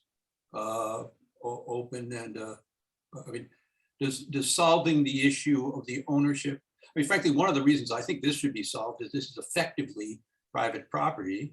These people should pay taxes on it. You know, I mean, does this somehow preclude this being kept open? I think people will build on it. I think people are going to build on it. I would love it if it were kept open. I think a lot of people benefit from it, as I said, but I think other people may have different plans. Mr. Feldman. Thank you. I'd like to introduce Miriam Feinberger. We tried to get on her Zoom. It didn't work for. She is the homeowner, and I am her life partner and have been in the house for 10 years with her. And I'm an attorney, and so I just will say a few words and pass to her. We sympathize a great deal with John Hurwitz's water problems. When I moved into this house, we had a beautiful forest behind us that was owned by a landowner. We didn't know much about the street, the paper street. And then there was a development that put 3 very large homes in our backyard, so to speak, which is certainly the way of the world. And that's, I hope all those people enjoy their houses. But at the same time, the city extended Moreland Street. They paved more of it. And as a consequence of that, there's water pouring into the area. Much of it is the papers. I'm not sure where the line is exactly. And some of that water is pouring into our yard. And it's over the years, various other families have lived in John's house and in some of the other houses. And they've had serious problems with the water, much more serious than we have had. And there have been changes. There is a pipe at the edge of the paved road that pours the water down the hill into our yard. How much of that is, how much of it is this paper road? I'm not entirely sure. When the houses were first built, Mimi and I talked with a new neighbor, and he decided to build a fence. He had a dog just where we already had a fence. Mimi can tell you about that. Yeah, we had a fence, and there was always a fence there since it was either the 50s or the 70s where somebody got an official permission to put a fence on this paper street. And there's always been a fence since then. Anyway, the new neighbor decided to build a new fence, much nicer fence, picked the location. It seemed reasonable to us. By this time, we knew that there was a paper street. We knew there was an issue about permission to build the fence, but everybody wanted the fence. And as the Commissioner Goslin said, everybody's enjoying this property. And the deer too, many deer have raised their families in this space. But it's the water problem has been huge. And I guess we just were reluctant to sign everything in advance. Certainly have an open mind. Mimi and I have talked about this. We have some questions. Where is the line exactly? I understand my information, my impression, it's not information, is that hasn't been done yet by the surveyor. And how much property would we get? And what will the cost be of transferring the burden of management of water from the city to us? What are the taxes going to be? Which is not a major consideration for us. And most of all, is there some way that the city can mitigate the flow of water off the paved street and the adjacent properties, not, I think there may be some in addition to John's that are relevant, I don't know. So that the water problem that we have to manage is reasonable rather than what it has now. But I want to stress that the Hurwitzes really don't have the use of that property as a consequence of all this water that's coming there. We're very sympathetic to that. Mimi, do you want to add anything to that? Well, yeah, we were hoping to see the surveyor's report so we could see how the property line changes from our current property line. And we're concerned about the water. We're wondering if the city could do something in front of our properties, not on the area that's the paper street, but before it gets into our yards, which is the beginning of that paper street. So it's running off of a paved part that was extended for those new houses. And I think, and also they took out all the trees that were along that fence line, which was a forest before the houses were built, which I think all added to the water problem.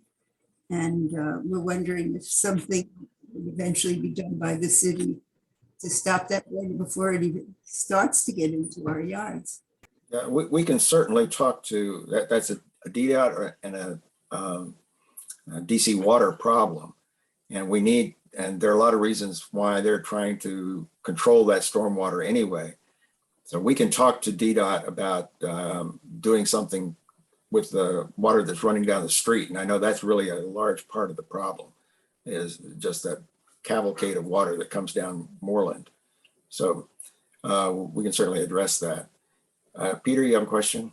But to Mr. Feldman, I just want to understand, is the water problem primarily related to the area that we're talking about with expunging the paper street, or is it related to the actual street that got put in, actual Moreland Street, paved Moreland Street?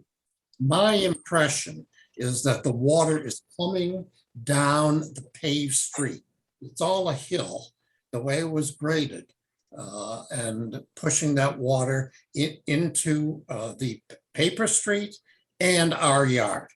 And of course, it flows from our yard back over the Gervitz property, as I understand it. There may be some other water problems flowing from behind from McKinley Place down the hill as well. But all of this has gotten much worse in recent years. And I don't know what was done on the property of these new houses, but several things were done, I know, over the, I understand. I don't know. I understand. I don't know the details at all, but I think that more water is pouring down from the area that's developed than used to be the case.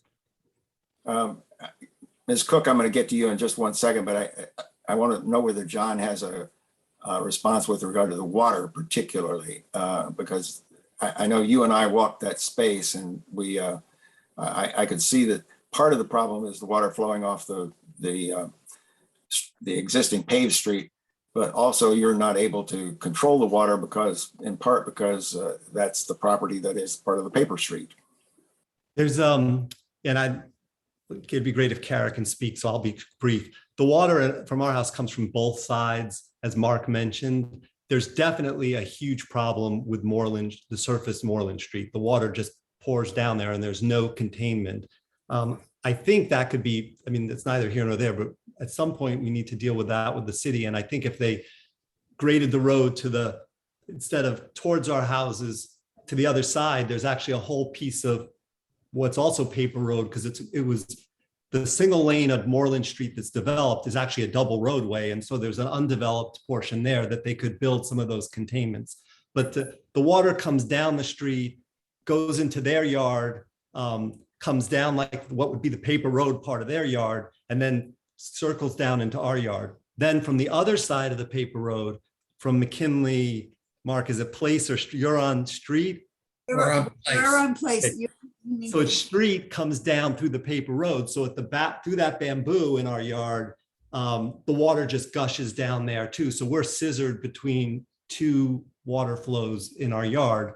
And as I said, other people have different issues. In fact, the Wilds put a note in the text about that, he said, my yard and house is under danger from damage from huge bamboo growths of the paper road, yet I seemingly have no recourse to get the authorities to resolve it as the road effectively doesn't exist.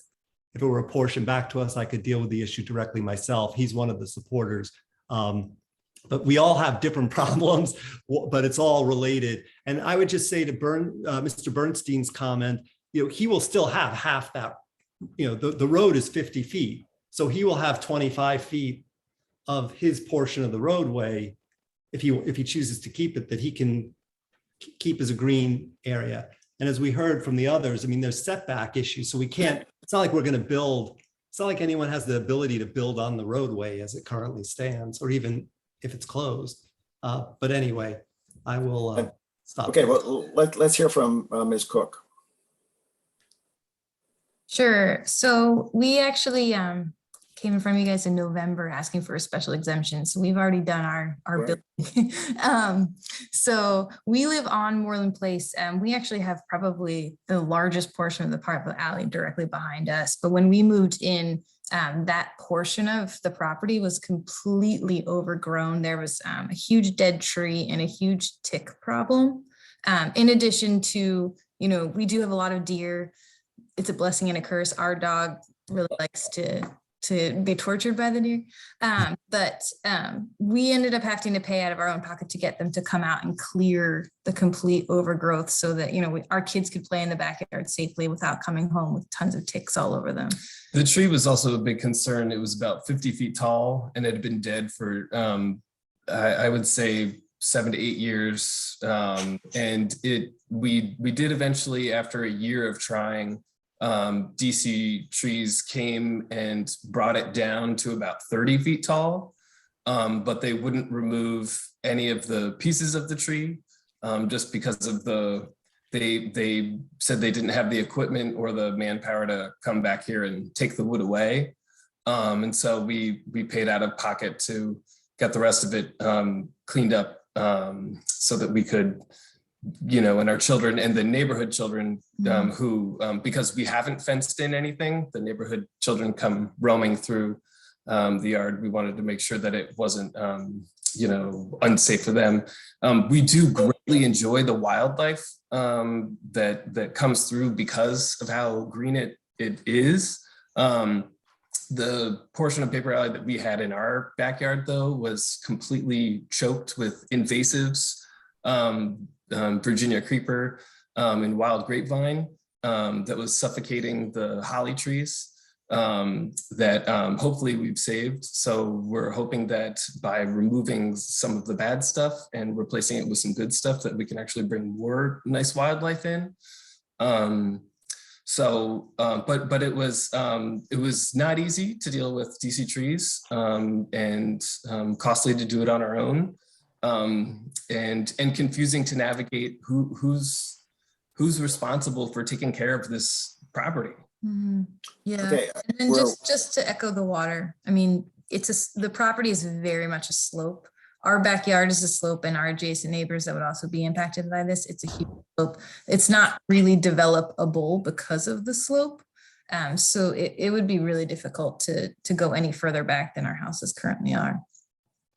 Okay, we need to move this to a vote soon, but Connie and then Michael have questions. Connie? Well, I was just going to say, to your point, Randy, I think if bamboo is removed and there's a water problem, doesn't bamboo absorb a lot of water? So where is this water going to go? Water problems are really a problem, for property owners, and something has to give. This is if new homes were built, something has to happen. You can't have this externality, this negative externality to neighbors. So I don't know what we can do, but I just wanted to point that out. Solving one problem might create a bigger problem. There is one sense. big thing to do, and that is get DDOT to build a bioretention cell Exactly. at the bottom of Moreland Street there. That will catch a lot of this water. That's exactly what they're intended for. We need to work on DDOT to do that. Let's do that It might- right away. I mean, who wants that kind of water going straight to your house? I mean, with climate change, it's just going to get worse. It's not going to get better. Well, I was just going to ask the other commissioners, does anyone have any objection to this? And if so, can we vote and move on? I agree. Peter? No, I agree. I think the issue here, much of the water problem is at the paved street. And the issue here is this isn't controlled by anybody. And the notion that the city is going to get in there and fix it is crazy. So let's get it to property owners, to private property owners, and let them hash out how it's dealt with. I think that we're trying to cope with too many problems here. Well, and the issue of dividing up the property will be done by the surveyor based on an equitable division. Not up So for us. it's not up for us, and it's not yet going to be determined. So I will move that we support the application to close the paper street. Is there a second? I second. All those in favor? I have discussion, just a quick. Oh, okay. Sure. I went on the website, Randy. I don't know if I'm doing something wrong or if the website is. Yeah, you know, it's gone. And Okay. it was there. It was there, but it's gone. Hold it. And I don't know why. Well, hold it. If you go to the minutes of September 27th, where Randy mentions this is coming up, that link, and it's 21-11, was live at 4:30 this afternoon. So you could try that. Can you put that, Peter, can you put that link in the chat? You have the minutes, so thank you. I don't know why I couldn't find it on the website either. Okay. And I don't know why, because it was there. It's not in the surveyor's office. I checked with the surveyor's office and they did not have that file online. And so we had to create a place for it on our website. And I thought that had been maintained, but it apparently isn't. Okay. Okay, all those in favor of supporting the application? Connie? 5-0. Okay. Thank you all very much. We were happy to hear from all of you, and we hope this gets resolved quickly, and including the stormwater runoff. And we will work with DDOT on trying to create something to prevent that water from rolling off of Moreland Street. Okay, thank you. Thank you. Yeah. Okay, we are a little over an hour, almost an hour late. The next item on the agenda is a report on small area plan process, and I'll turn it over to Commissioner Chang and Commissioner Goslin. First, Okay, so I would like to report that that we carried out 5 information exchange sessions since September 22nd. We held one on, in general, small area plans. We held one on high-rise, the perspectives of high-rise residents. We held one on creative use of underutilized space in Chevy Chase, DC. And then community land trusts, you know, can we use them here to build affordable housing? And then the latest one was nonprofits and architects, and how do they build and finance affordable housing, and what will it take to build some here? We have one more to come on Thursday. I have no details, and I'm sorry about that. I know, but that will be this Thursday at 7. If we hold it, please come. If we don't hold it, we will broadcast it, but I think we'll hold it. And hopefully it'll be something interesting. I'm still trying to make that happen. The other thing I want to say is that the draft vision and goals document that the Office of Planning put together, they closed for feedback after 2 extensions last Friday. And so they will revise that document and send it back to the public based on all of the comments received by, you know, through their online, I guess, survey that they had, as well as by email if anyone sent it to them. That is what I was told. And the last thing I want to say is that the Community Advisory Committee is scheduled to have its 7th meeting tomorrow night. And we will meet, the members of that committee will meet. We will hear from the Office of Planning what the schedule is now going to be for the next phase of the small area planning process. It's been delayed, we've been told, by a procurement issue, which has been going on for months now, to try to get this contractor, this consultant, to do the visualization portion of that design charrette, which involves the Office of Planning and the community. So we will hear what that schedule is, what the likelihood of getting this contractor. If they can't get the contractor, what plans do they have in place? And what does that mean for the rest of the schedule for the fall through the end of the calendar year and perhaps to next year? So we'll find out more and then we'll report back out. And that's all I have to say, I think. And I guess if there's more topics for the information exchange series, then please send in your ideas. You could send it directly to me, connie.chang@anc.dc.gov, or just go to our website and just use the regular email. To you, Peter. Thank you. I want to introduce a resolution that grows out of the fact that we are at the end of October and only weeks away from the start of the end of year holiday season. And the resolution does simply asks the Office of Planning to extend the calendar for the small area planning process through the first quarter of 2022. And in doing so, tells the community that we're not going to rush this process. It actually rose most immediately out of the last information session that Connie mentioned with Suzanne Slater, whose comments made me realize for the first time that we might actually have a chance to get the really deep community engagement and voice that we've all been trying in these sessions and in other efforts we've made to get, and might actually, from my point of view, help repair some of the problems that I think this process has had from very early on. Randy and Connie argue that this resolution is not necessary because OP has just indicated that it intends to go over into 2022. But let me make a few points and then we can go back and forth on this, although I frankly don't think this should be a controversial point. I think it's not disputable that much of the community has been confused by this process. As Suzanne Slater said, what's happened in the process today has been abstract. And they've been confused by the fact that the process seems to have been absent for long periods.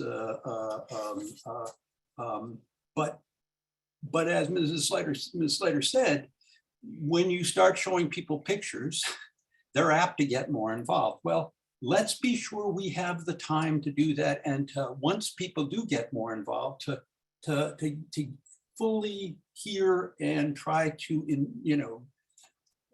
embody their views.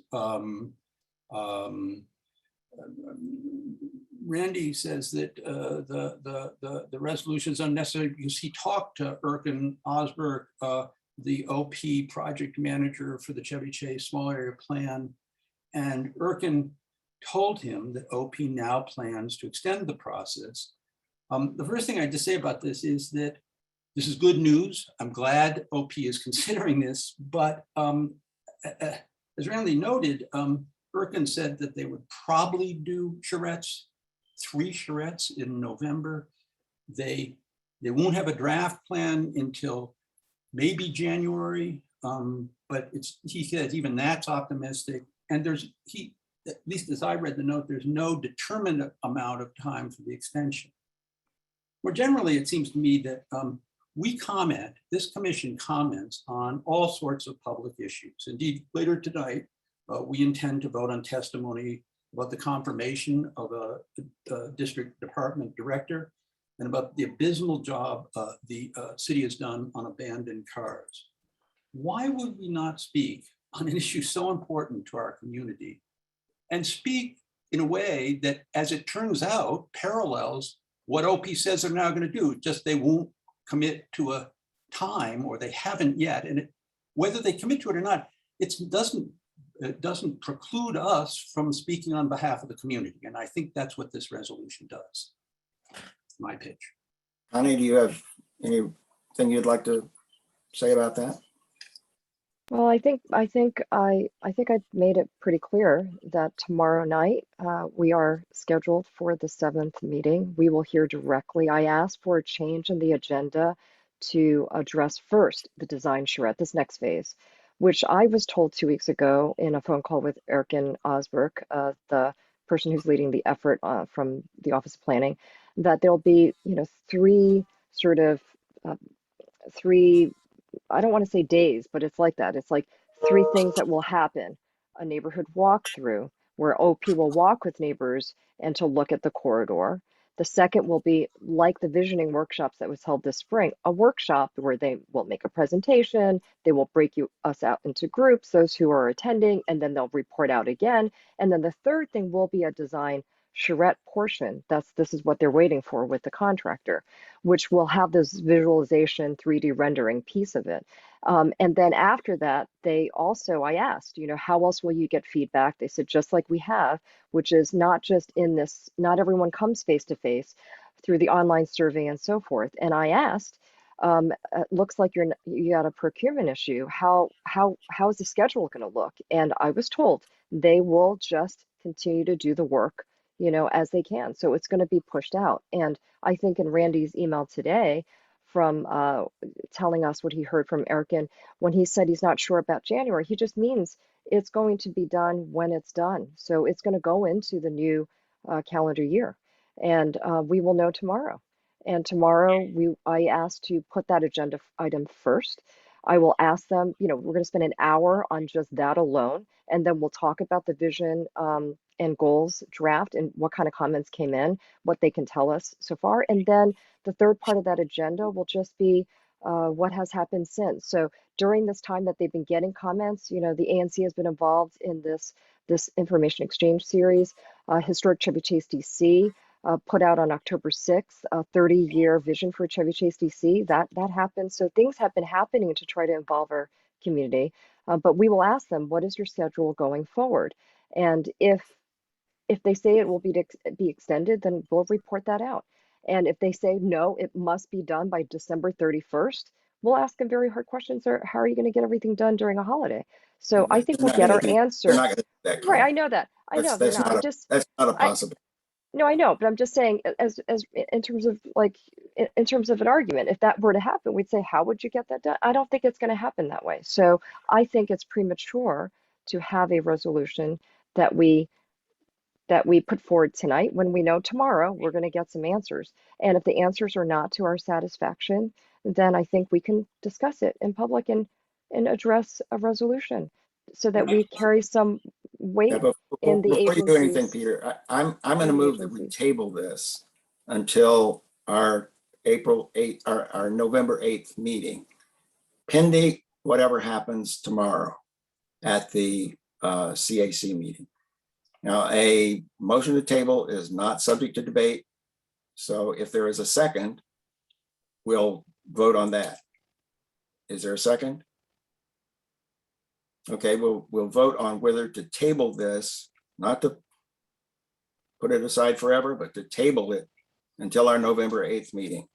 All those in favor? It's only two. All those opposed? Okay, the motion fails. So we'll debate it and then we'll vote on whether to have the pass the resolution. I want this to be quick, and let me just say, I am interested in hearing what OP says tomorrow, and I'll be at that meeting and I will listen carefully. But that's OP speaking. We don't speak. I mean, OP speaks for itself. We're elected to speak for the community. The community needs more time and it needs some clarity. And this doesn't clear up everything, but it just says, we're not going to jam this process. We're going to keep it. The reality is a reality that we didn't have anything to do with creating. We're way out in the fall. We're really close to the holiday season. Let's just take this in an orderly way. And we are committed and we're asking OP to do that. Okay, I think John is on the phone and he said, he texted me, due to Randy's info, I would prefer the ANC request that OP clarify at CAC Tuesday, confirm for record what Erkin told Randy, if not to our goal to revisit November 8th. So, but that would have been, if John voted, it would still be 3-3, and that would not pass the motion to table. And so we'll continue to vote. And, you know, I don't know how we've got to get John in on this because he's on the phone. And so if he, I'll just be watching my text to make sure that if John has anything to add, that he can add it. Okay, Michael? So I really think you could go either way on this. You can delay it or not delay it. I mean, I think there's equities on both sides. I guess my sense of it is what I sent in my email, which is I see no harm for the ANC to say before the CAC, this is our point of view, that this matter be delayed so that there could be full community involvement. So when they start the meeting, they know that this is what we think. Now they'll tell us what they think, and we'll see how that plays out. And if they say, you know, too bad, we're going to end this by January 1st. I know, Randy, you say that's not possible, but I have no way of knowing what's possible and not possible with the District of Columbia government. If they issue something that's contrary to what your prediction of what they will do is, then on November 8th, we can issue a second proclamation from the ANC. But so my point of view is I could go either way, but I see no harm in putting our marker down that we officially are saying to CAC and OP and whomever else, we just want you to make sure that this is extended. So I don't, it's a sense of the community. It's like sort of a sense of the Congress resolution. I just don't see any harm in it. So I don't understand what the resistance is to it so much. The sense of the Congress resolution also has no effect either. So, well, Lisa? I understand that, but Randy, the point is, we are saying in an official capacity, your information is unofficial. We're saying in an official capacity, we want this extended. And what's wrong with us saying in an official capacity, we want this extended? And if they say, of course, it's going to be extended. We told Randy that privately. We'll say, all right, well, fine. 2 weeks ago. Right, fine. So that they said that 2 weeks ago, we'll say, fine. So we now are just issuing our formal, on behalf of our community, resolution. I just don't see the harm in it. Lisa. Okay. I'm gonna piggyback off of what Michael said and ask either you, Randy, or Connie to kind of explain. Look, I kind of basically, Michael summed it up for me. I can see it going either way. I just don't see what the harm is if we pass the resolution tonight. I'm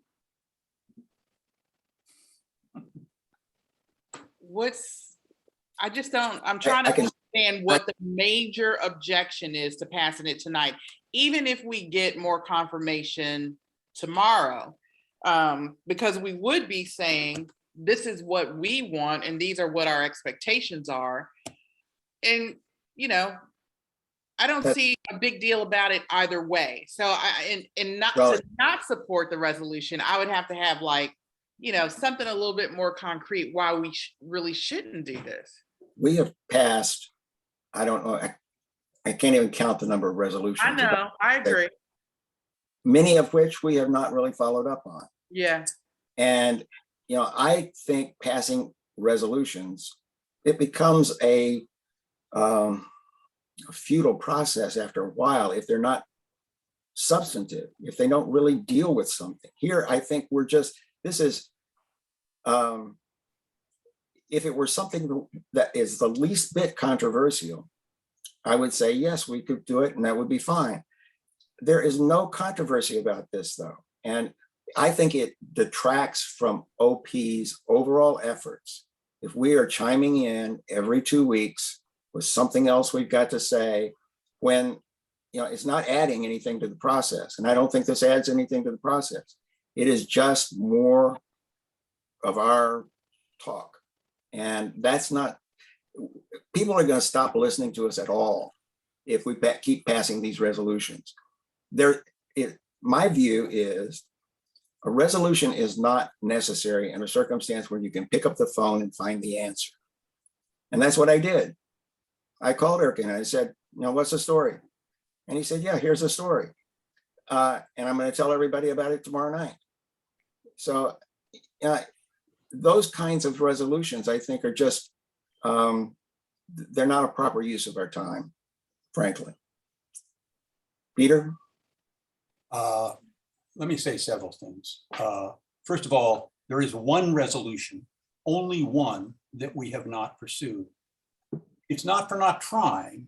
And I have been honest about my confusion at this stage about whether community forums would be useful or not. But beyond that, it seems to me that I pushed the issue of withdrawing the commission's previous support for the upzoning or upflumming of the corridor. When that wasn't possible, we got changes in the language before the comp plan amendments were passed. We have worked very hard. Connie and I and Lisa have worked very hard in the last month to make good on the resolution about the information exchange sessions. In this case, I think that the evidence that we need to weigh in first with this, but I think afterwards with other things, is clear in the email you sent about your conversation with Erkin. Randy, Erkin telling you something or Erkin telling Connie something is not helping the community understand where we stand. That there are these private conversations that I, as a commissioner and involved with this, hadn't heard a word about for the whole period that we've been doing the information session, which I think we all understood was trying to drum up public interest and keep the public focused and help inform the public preparatory to the charrettes. I think also the content of your note, of your conversation with Erkin, that they're talking about probably 3 events in November. I mean, Thanksgiving and Hanukkah are my answer to that. We got a few weeks here. Maybe we can get one in, but I mean, we just don't have a lot of time. And so I think that actually this is, if this were so non-controversial, I would just simply argue, you do me a favor by voting for it. So the fact it's non-controversial, I mean, the evidence is against it, given the amount of email traffic today about it. So anyways, I hope we vote. Okay, John wants to talk and he's on my phone now, so I'm gonna let him speak. John? Okay. Hold on just a second. Let me see if I can turn up the volume on the phone.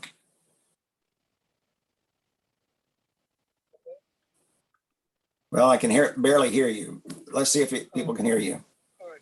How's this? No, you got to shout. Okay. All right. Speak louder. I'm turning up my hearing aids. Hold on.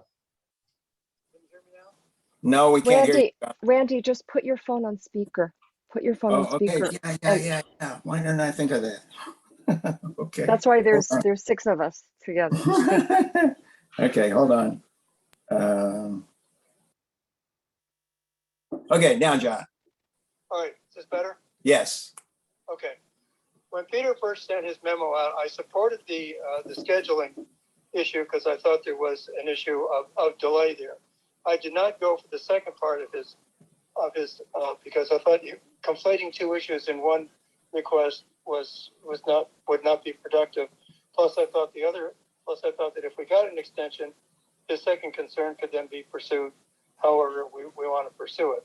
I think the information that Randy got today was helpful, and so I would suggest that that Erkin's response could be official if tomorrow Randy Peter or Connie say that several commissioners are concerned about the scheduling, and we would like to have a clarification.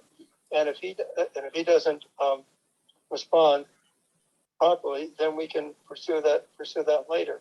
I kind of agree with Randy to some degree. I think resolutions are a bit lofty kind of mechanism when some informal contact can resolve it. So I don't know where we are on the motion. Where are we procedurally? Procedurally, we're debating the motion to adopt the resolution. And I'm going to very quickly call the vote after I hear from, everybody's got their hand raised.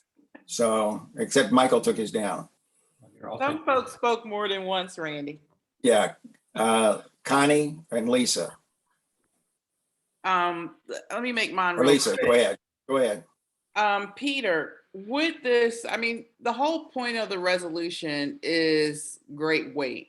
Wouldn't we have more great weight in the resolution to have the details coming back from OP tomorrow to add in the resolution where we're specifically holding them to their promise? Great point. I'd say if we are looking for great weight, the notion that we can't make a statement on behalf of the community, as John said, we're going to hear more, as Randy said, we're going to hear more, as Connie said, we're going to hear more from OP about OP's plans. The notion that we can't speak on behalf of the community, that we have to wait for them, seems to me to militate against showing that we have any weight at all.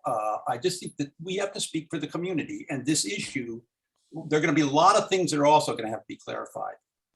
A whole lot of events in November seem to me to be a bad idea. We're not going to get good public involvement, but those are issues that are going to come up as we go along. The first thing we need to say to the community is just, look, we're not going to jam this process. We're going to give it the air it needs to have. We've all assumed through until now that this thing was going to close by the end, that the local process was going to close by the end of calendar 2020. Randy, you and I have had multiple conversations, and though we disagree about so much, we agreed on that. But here we are, way the hell off in the fall of 2020. Things we can't control. I understand. I'm not look, I'm not in here. Taking John's advice, I tried to take all of the critical language out. I took the issue of giving us some assurances about the evaluation. That's all out. So I'm not blaming anybody here. I'm just trying to face reality. We don't have the time, and I'm trying to tell the community we're going to give it air. Okay, Connie, and then we're going to take the vote. Okay, so your point about community, it's tomorrow. The Community Advisory Committee meeting members are representatives of community organizations. They are going to be told by the Office of Planning, who leads this process, what the new schedule will look like. They will be told, because this is our 7th meeting, they will be told what this next phase will be. That is the community. You know, that's why they have that committee. Those are the community members, and they will all speak up, and they will ask, not just us, they will ask the Office of Planning, you know, what is the schedule? The Office of Planning is leading this effort. They will tell us what the schedule is, and then we're advisors. So we say, we agree with the schedule. We think there should be changes to the schedule. That's tomorrow. So once we hear what the plan is, I said in my emails to you, I'm not against having a resolution, but I want to have judicious use of resolutions. So as Commissioner Gore, Lisa said, if we have more information, it'll be better. We're going to be operating with full information. That information is coming tomorrow. So tomorrow is soon enough. It'll come tomorrow, and then we could ask. Then we could, and we, that's my point. Okay, that's my point about the community. I just wanted to make that strong point there. Okay, I'm going to call the vote then. And John is on the phone, and so I'll let him answer as well. All those in favor, well, first of all, the motion did get a second, didn't it? I don't remember. Did anyone second? I second it. Peter's motion? Peter's motion. No, Peter's, oh no, I don't know. That I don't know. Is there a second for Peter's motion? Okay, all those in In favor of the motion, please raise your hand. 2 votes. John, are you going to vote? Which way? I vote against. Okay, all those against. That's 4 votes against, 2 votes for. The motion fails. Okay. Nice debate though, guys. I mean, this is the kind of thing we ought to do. So it's fine with me. Okay, the next item on the agenda. Is there anything else on small area plan that we haven't touched on? Okay, the next item on the agenda then is the report on the Racial and Social Equity Standing Committee. Lisa, you want to begin that? Yeah, and I will, actually, I just was chatting back and forth with Cal because I wanted him to do his portion. And he had a suggestion to table his portion until November the 8th. So I'm going to do that with that. But I did want to, the one thing that I think is really important for us to discuss is the mission statement. And we'll need the commission's vote on that. I'm going to try to copy and paste that in the chat. Hopefully I am successful because I never am able to do this. Let's see.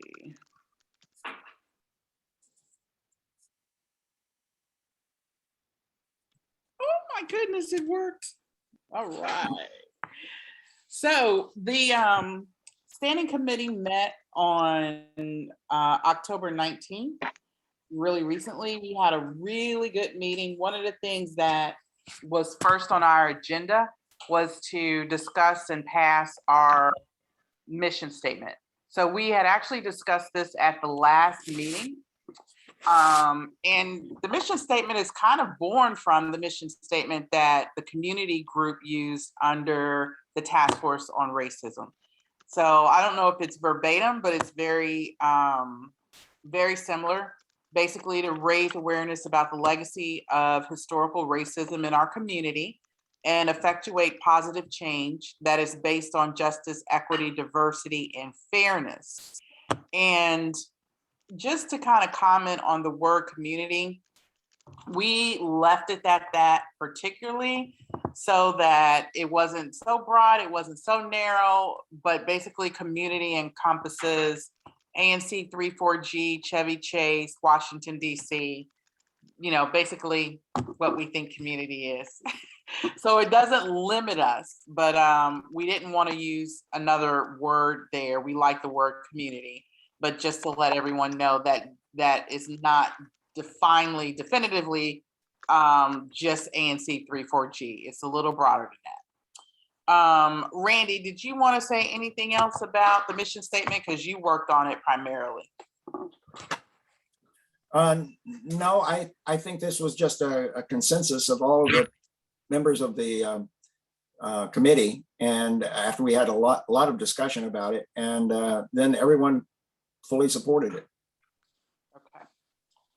So with that, I am going to move that the ANC approves the mission statement for the Racial and Social Equity Standing Committee to be as I read and as listed in the chat, to raise awareness about the legacy of historical racism in our community and effectuate positive change that is based on justice, equity, diversity, and fairness.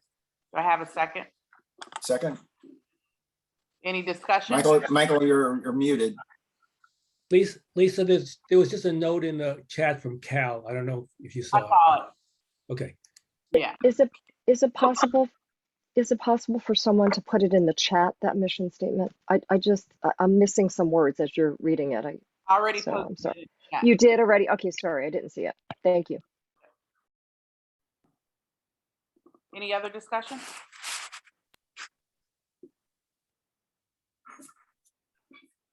All those in favor?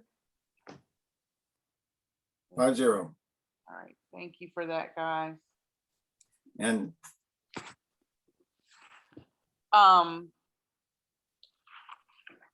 did John vote? I'm texting with him and he's not indicated anything. If text me, John, I'll add your vote.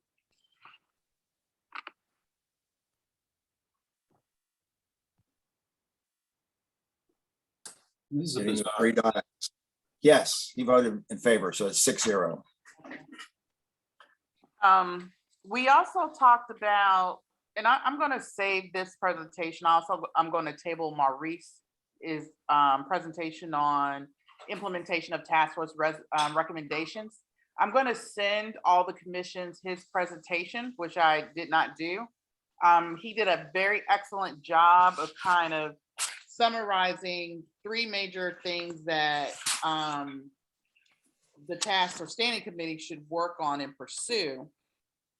Primarily acting as a racial and social advocate within the ANC and citywide, enacting the task force recommendations, which pretty much every commissioner is familiar with, and then connecting with community and other racial equity organizations to expand influence within community and DC government. So there's a whole PowerPoint presentation. I'm actually going to ask him to come back on the next meeting to do that also himself because it's his work. But it was an excellent summary of the three ways the standing committee can work on racial and social equity issues within the ANC and the community at large. It's a great presentation. We discussed just briefly other topics, including the ongoing request for MPD meeting on traffic stop data, as well as I gave the task force or standing committee, sorry, I keep saying task force, the standing committee, a brief presentation on the bus depot issue in Brentwood, which I believe is Ward 5, which is an environmental justice issue, primarily affecting a Black community out there. And from that discussion, the standing committee had a couple recommendations. One of them is to hear from an advocate for that community, which I did contact Empower DC, Farisa. I don't want to mispronounce her last name, but I believe it's Norisi. And she has agreed to speak to the standing committee at its next meeting about that Brentwood bus issue. So I'm really happy about that. We've also had a couple email traffic going on back and forth about the Newlands Fountain. And Randy, I wanted to ask you, did you get any further update on if we're still able to submit draft language or to NPS? No. Okay. I got a meeting with Carl tomorrow, so I'll get an update on that. Okay. I know that there were a lot of suggestions for changes in what had been proposed. And right. So we I had did some suggestions. Yeah. And I don't know if members of the ANC has seen the proposed language that was originally, I can send that to you guys as well, sent around to NPS for the wayside marker for Chevy Chase Fountain. But members of the standing committee had suggestions to change that language. So I want to work with Carl to see if we still have time to submit our recommendations for that language change. And obviously we'll come through the ANC so that you guys are familiar with what we're suggesting. But I think most folks on the standing committee thought that the language was a little soft on Mr. Newland. That's putting it mildly. Yeah, I mean, the suggestions were great. And then I got Connie out of your single member district, and I'm trying to find her name. Another community member that is interested in joining the standing committee. Her name is Corinthia. Do you know her? Simons? Okay. Maybe. I think I passed along your information to her. Okay. So I will be meeting with her yes. on yes. Friday. Oh, that's good. Yeah. That's great. Okay. Yeah. And after we discuss it, so I told her, I'd definitely like to have discussions with people before they, we approve or appoint them to be on the committee, just so they understand what the committee is about. I'll send her the resolution and we'll have a quick discussion. And then at the next meeting, I'll have her name up for appointment, and then we could go from there. And that's it, guys. It was a really, really good meeting, very productive. Michael? Just one quick question, Randy and Lisa, you guys involved in the continuing controversy over the naming of Wilson High School? Is this part of No, you at all? no, Because I understand there's a battle raging around There that. is. yeah. Yep. No, we haven't taken that up. We got a ton of stuff on our plate. Yeah, no, it's fine. I was just curious. I was more curious than Yeah, trying to add anything to your already overcrowded plate. thank you. Okay, so we'll move on to the final substantive item on the agenda, which is the discussion of and possible vote on testimony before the Committee on Transportation and the Environment at hearings tomorrow. These are roundtable hearings. One on the confirmation of Everett Lott as the permanent or the official director of DDOT. And the other is the Removal and Disposition of Abandoned and Other Unlawfully Parked Vehicles Reform Amendment Act of 2021. And Lisa is going to be giving the testimony with regard to confirmation of Director Lott, and I will be giving the testimony on the abandoned vehicles. So Lisa, you want to begin with the testimony about Yes. Director Lott? Yep. So thank you everyone for putting your comments in there. And I'm hoping everyone got a chance to see the last set of substantial changes. Michael, I definitely didn't get a chance to see yours, but you said it's in that OneDrive document that Connie sent around, and you're on mute. Connie is going to help me at the end of the meeting get into the OneDrive document because Yeah, I'm going in through a different way. So let me just say, Lisa, in answer to your question, I opened up the document in OneDrive. I made edits, but I don't know that I put it back in OneDrive properly. So that's why I sent it to you.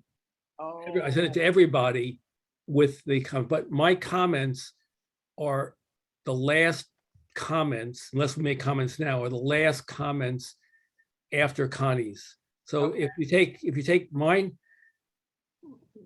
I made my comments on what was the final draft until I made my comments. Okay. Can you tell me what basically your comments were? Yeah, there were just a few. So you wrote, or it was written, the commission does not oppose Mr. Lott's confirmation, but he assumes responsibility for an agency that has chronic mismanagement. I rewrote it to say the commission does not oppose Mr. Lott's confirmation, but seeks assurance from him prior to his confirmation that he understands that he'll be assuming responsibility for an agency with chronic mismanagement, that he has specific plans that he can articulate on how DDOT will be more responsive to the city. So that's the first part. The second part, I gotta take off my retainer.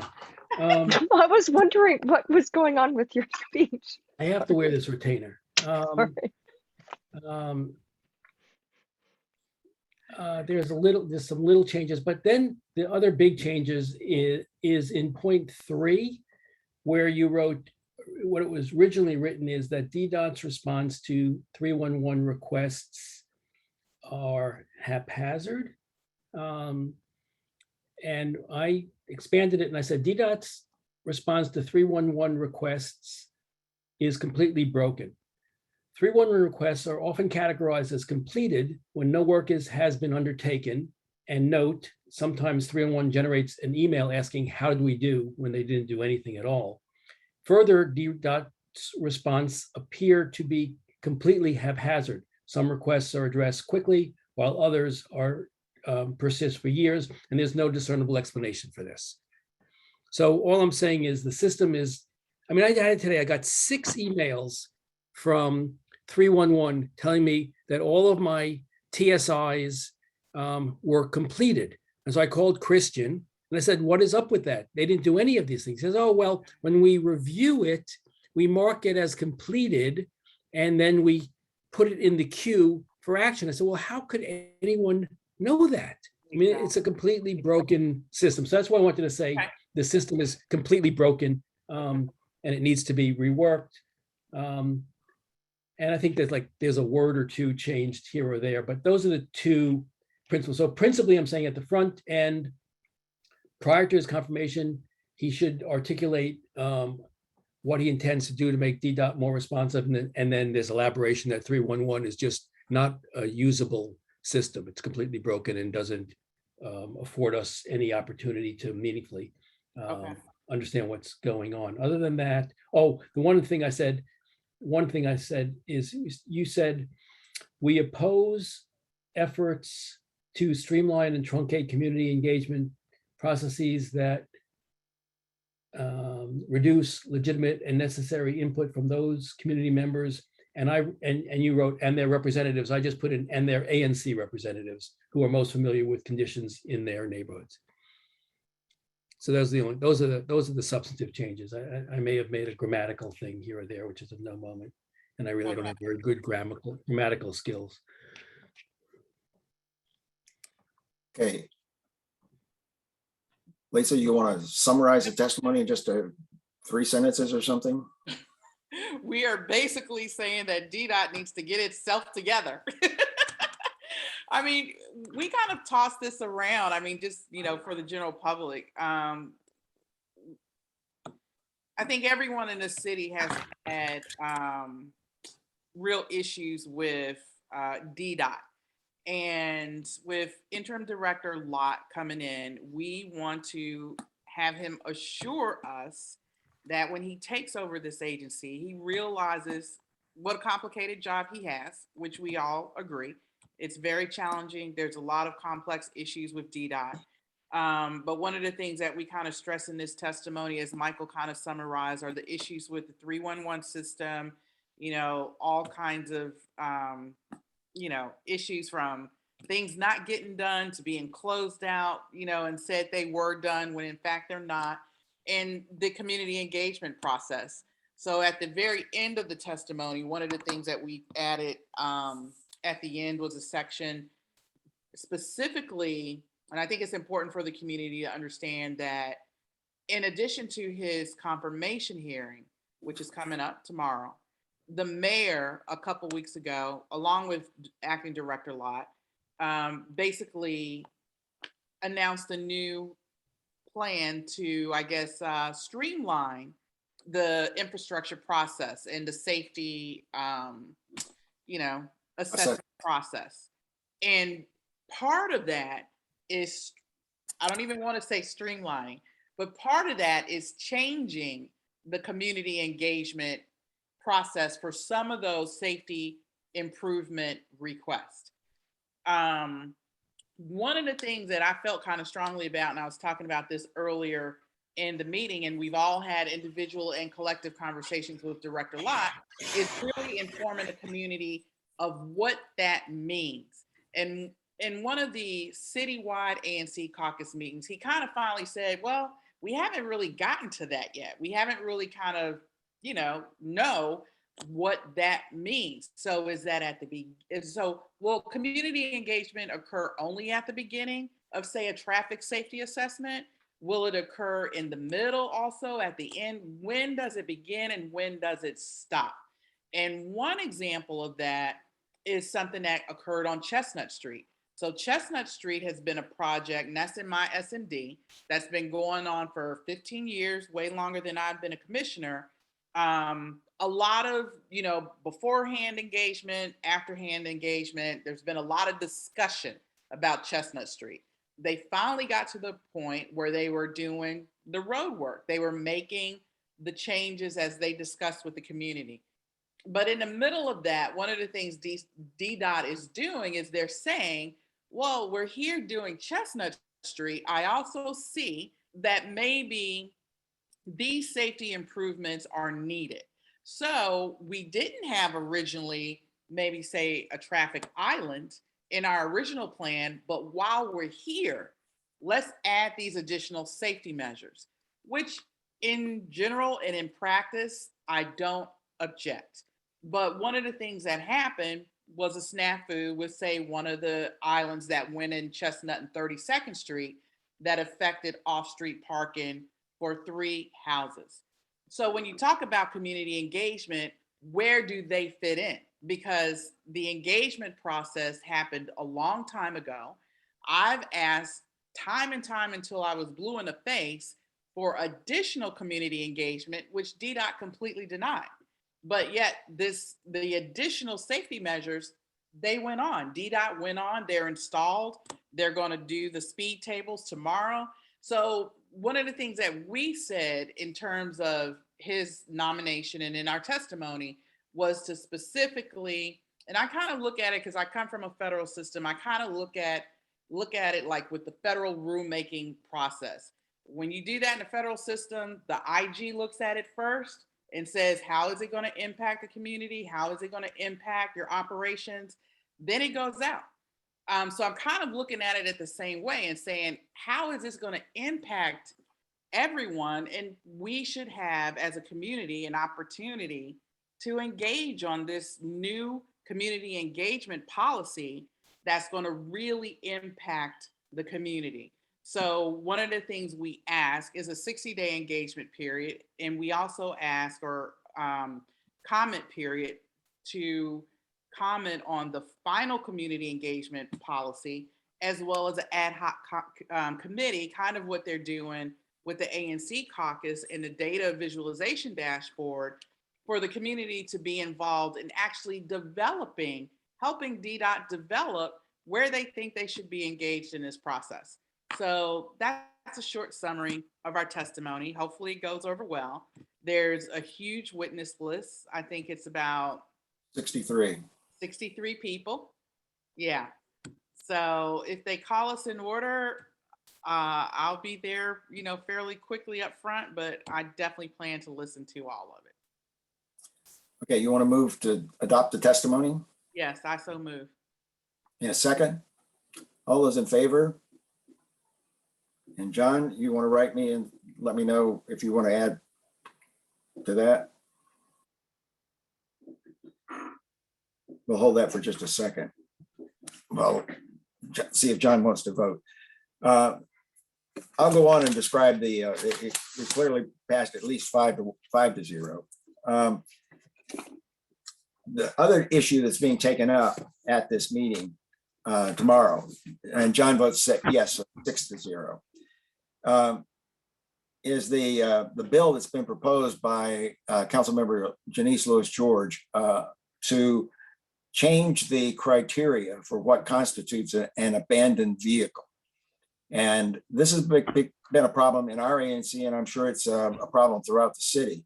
There are 5 criteria, I think it's 5, 4 criteria, I believe, that are specified in the statute. And 2 of them have to be triggered before the Department of Public Works will consider the vehicle to be abandoned. And there are 3 of those other factors are very subjective, and it's whether the vehicle appears to be inoperable, for instance. That's very difficult to define.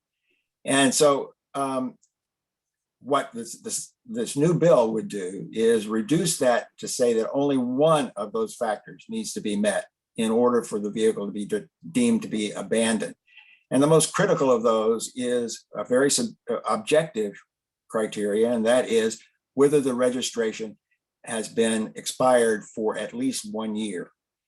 And there are plenty of examples all over our ANC. There's one that happens to be about 2 blocks from my house. And I have sent Councilmember Lewis George's office photos of this, that over the last several years, these cars have been sitting there, and one of them has an expired registration from 2016, and the other one from 2019. The one from 2016 also has a flat tire, and none of these vehicles are legal to drive, and yet they're taking up parking space and being an eyesore to the community. So our testimony supports the proposed legislation, and the only suggestion that we offer is that the council might consider reducing that. Right now, the change in the statute would require that the registration be expired for a year, and we suggest that maybe that should be shorter, maybe as short as 6 months, because these vehicles we're having a hard enough time getting them off the street, and anyone that's had their registration lapsed for 6 months and has not moved the car in that period of time, the vehicle should be considered abandoned. So any discussion or questions about this testimony? Michael? So I'm sorry, is the proposed testimony going to be for a 1 year or 6 month? It just suggests that they consider the possibility of 6 months. The only reason, the only reason I ask, Randy, is that there are certain, I mean, in normal times, you could have deployments of military, you could have State Department deployments that last a long time, and so I would favor it at the 1 year mark, because well, that's fine. I mean, I'm not pushing that. I'm just suggesting that they might consider it. Yeah. There is a penalty for expired registration, and it's $200 for the first up to 30 days, and there's $200 a month after that. Yeah. So in a year, you rack up $2,400 in fines. I suspect, although I don't have any data on this, I suspect that's very rarely, if ever, actually imposed. And what they should be doing is really strictly imposing those requirements. If you've got a car sitting there that's not registered, not paying its registration fees. Is that in the testimony, Randy? Yes. Yes. They any code Yes. cars. I expect that the good thing would be if they own 2 cars, one they're using, one they're just letting sit, that they can't register any car in the District of Columbia until they paid their back registration, just like with a parking Another ticket. possibility, but they ought to. I'm not sure that DPW is even issuing tickets for that. I think they are not, and so as a result, nothing is happening with regard to those. Lisa? Yeah, I would just a couple comments, Randy. On page 2, second paragraph, third sentence. I did an edit. There was I think I think it said on at the street. And I just wanted to let you know in case This is the second page. Second paragraph. Yep. I think it said on at the street in front of about 5521. Yeah, got it. Okay. And then on the consideration for triggering the abandonment, I'm more in favor for the 6 month time frame, and I just say that from the perspective of when you're dealing with, and I think part of this, especially for Ward 4, is the blighted vehicles. They're a crime problem, and they're an issue for neighbors. And we see that a lot too in our other fellow commissioner, Salim Aldolfo, who tweets them out all the time in Ward 8, where they're burnt out. They're just sitting there, time and time, and that's a little different because obviously, that should be something that's picked up quick. But I think, there's still issues with the city, getting these vehicles to be considered blighted. So it's really an issue in some parts of the city where we need to make that determination quick because of the crime issues in that area. And hopefully, they take into consideration any exceptions. I mean, if someone's going overseas or, you're part of a federal deployment or the military or whatever, those are things, you probably have to get taken care of. And maybe there's some room for exception. But I think, with some of the issues we have going on in the city, 6 months is more in line with what I would agree with. Honey? I am in total agreement with Lisa's concern about crime. I'm also concerned about pests. You leave a car with food. I have actually looked into abandoned cars and they have food there. And I know just if you regularly park your car, squirrels will get in there and rats, and it's a home for them, certainly in the winter months. So I am definitely in favor of shortening that. I am in favor of ticketing. I'm in favor of impounding the car. Just get it off the street. And then if you want your car and you need it to be drivable, you'll make sure that you change the tire and you make sure that it's drivable. I mean, removing it off the street just means it's not a problem for the neighbors that are there.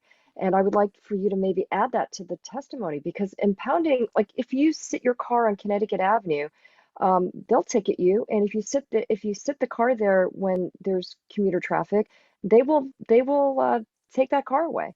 And so we have had this issue in our ANC, where there are cars that don't look like they're being taken care of. Some of them do have registrations that are current, and some of them have registrations that are current, inspection stickers that are current, but then the car doesn't look like it's drivable. So we have to change it, I think. And if the registration is not current, inspection sticker is not current, they should be ticketed. Okay, and if people are objecting to tickets, warning ticket first, and then 2 weeks later a real ticket. But there should be some consequence, I think, for not paying and for leaving your car there. Okay, any other comments? Anybody in the audience have any comments or questions? Okay, I would move that we adopt the testimony and that I give the testimony tomorrow at the hearing. Is there a second? All those in favor? 5. And John, you want to text me your vote?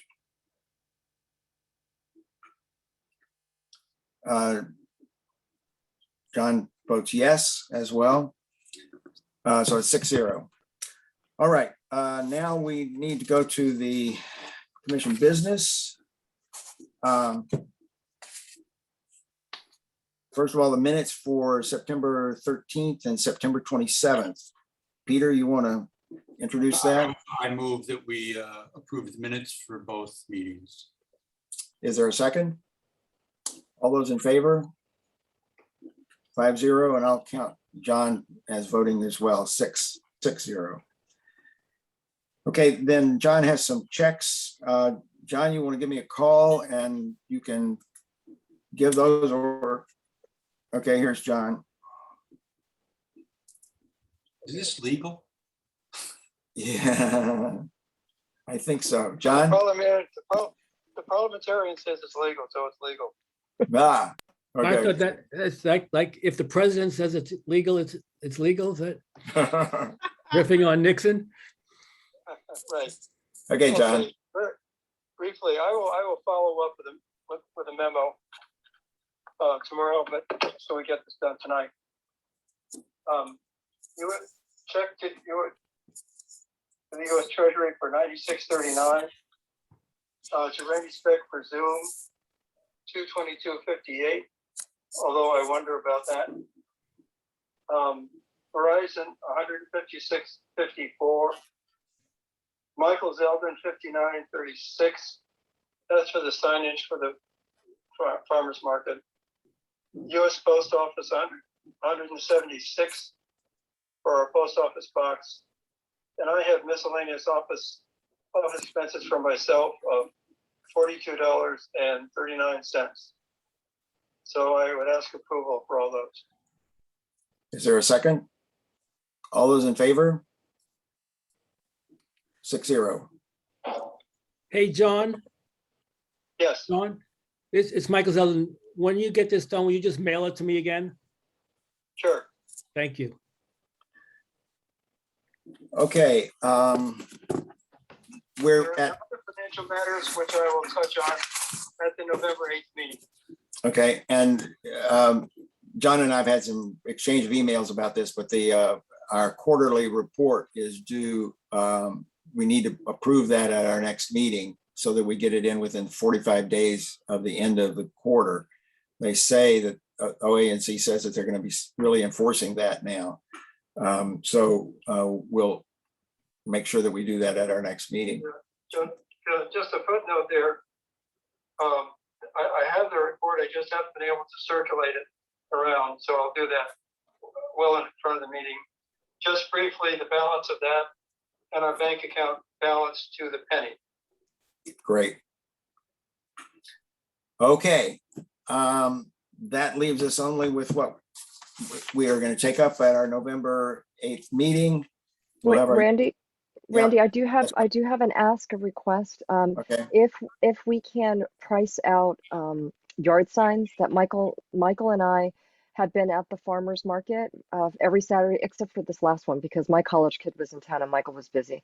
But we would like to have yard signs printed, because I talked to Cesar Enriquez at the Chevy Chase Community Center, and he said that those signs are very effective if we put them around, so that it says something about going to our website, coming to us, signing up for our email listserv. You know, we'll have to design it and we'll approve it, but I just want to get a sense of whether or not we can make this happen if this kind of expenditure is okay.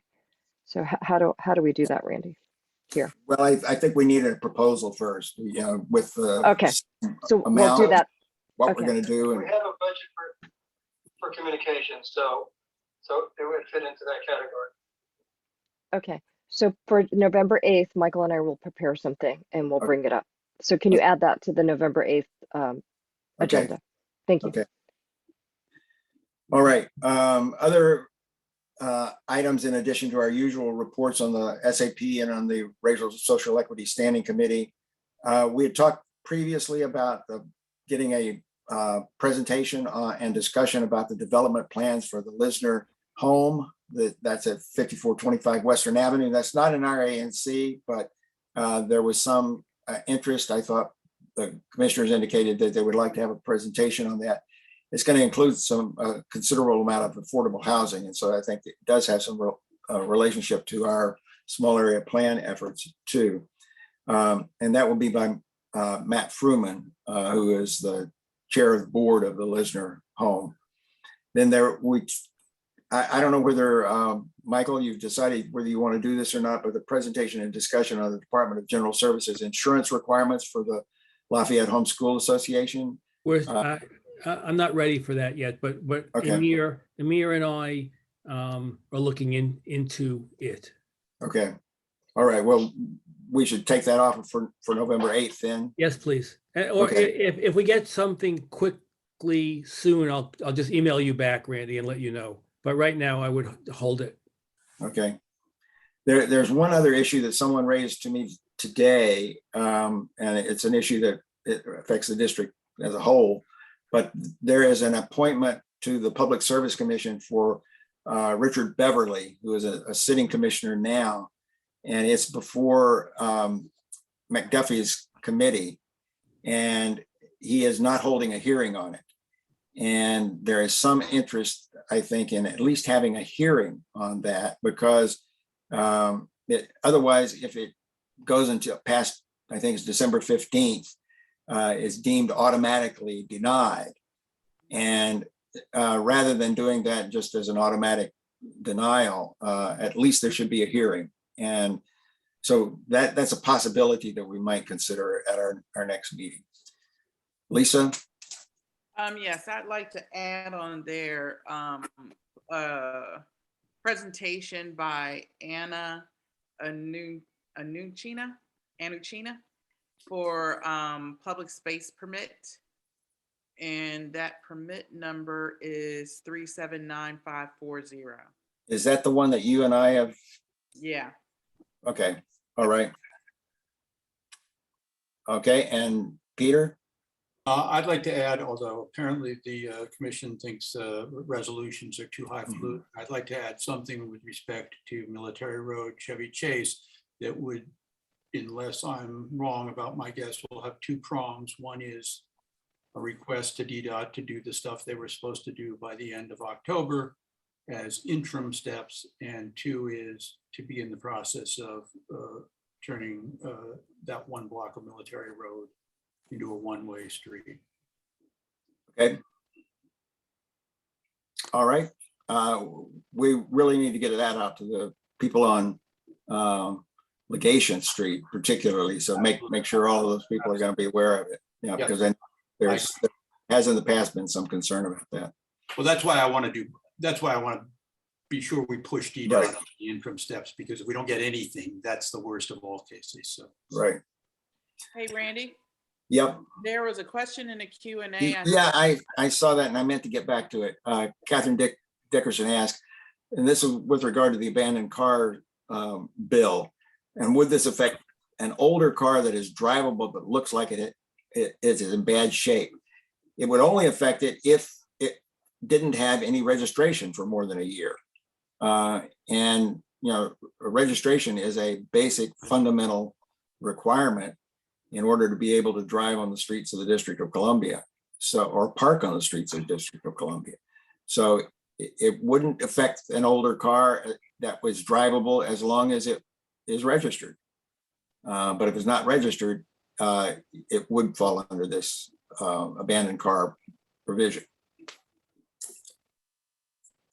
But you know what, also, I mean, it's not so much in our neighborhood, but there are sometimes across the city, you'll find abandoned cars that are home for rodents and or blighted and stuff that are on private property. Yep. And There have no is valid provision. registration. And so that those two have to be dealt with because they pose the same crime and other problems. Yeah, there is a provision for that. It's not addressed in this bill, however. This bill only affects cars that are on public property. Yeah. No, but I'm just saying that that problem still persists. Yeah, right. On private property stuff. Oh, Family pantry grant. yeah, that will be as part of the quarterly report. It goes in with the quarterly report. That's the report on the grant. I thought that, Yes. yeah, I thought that report.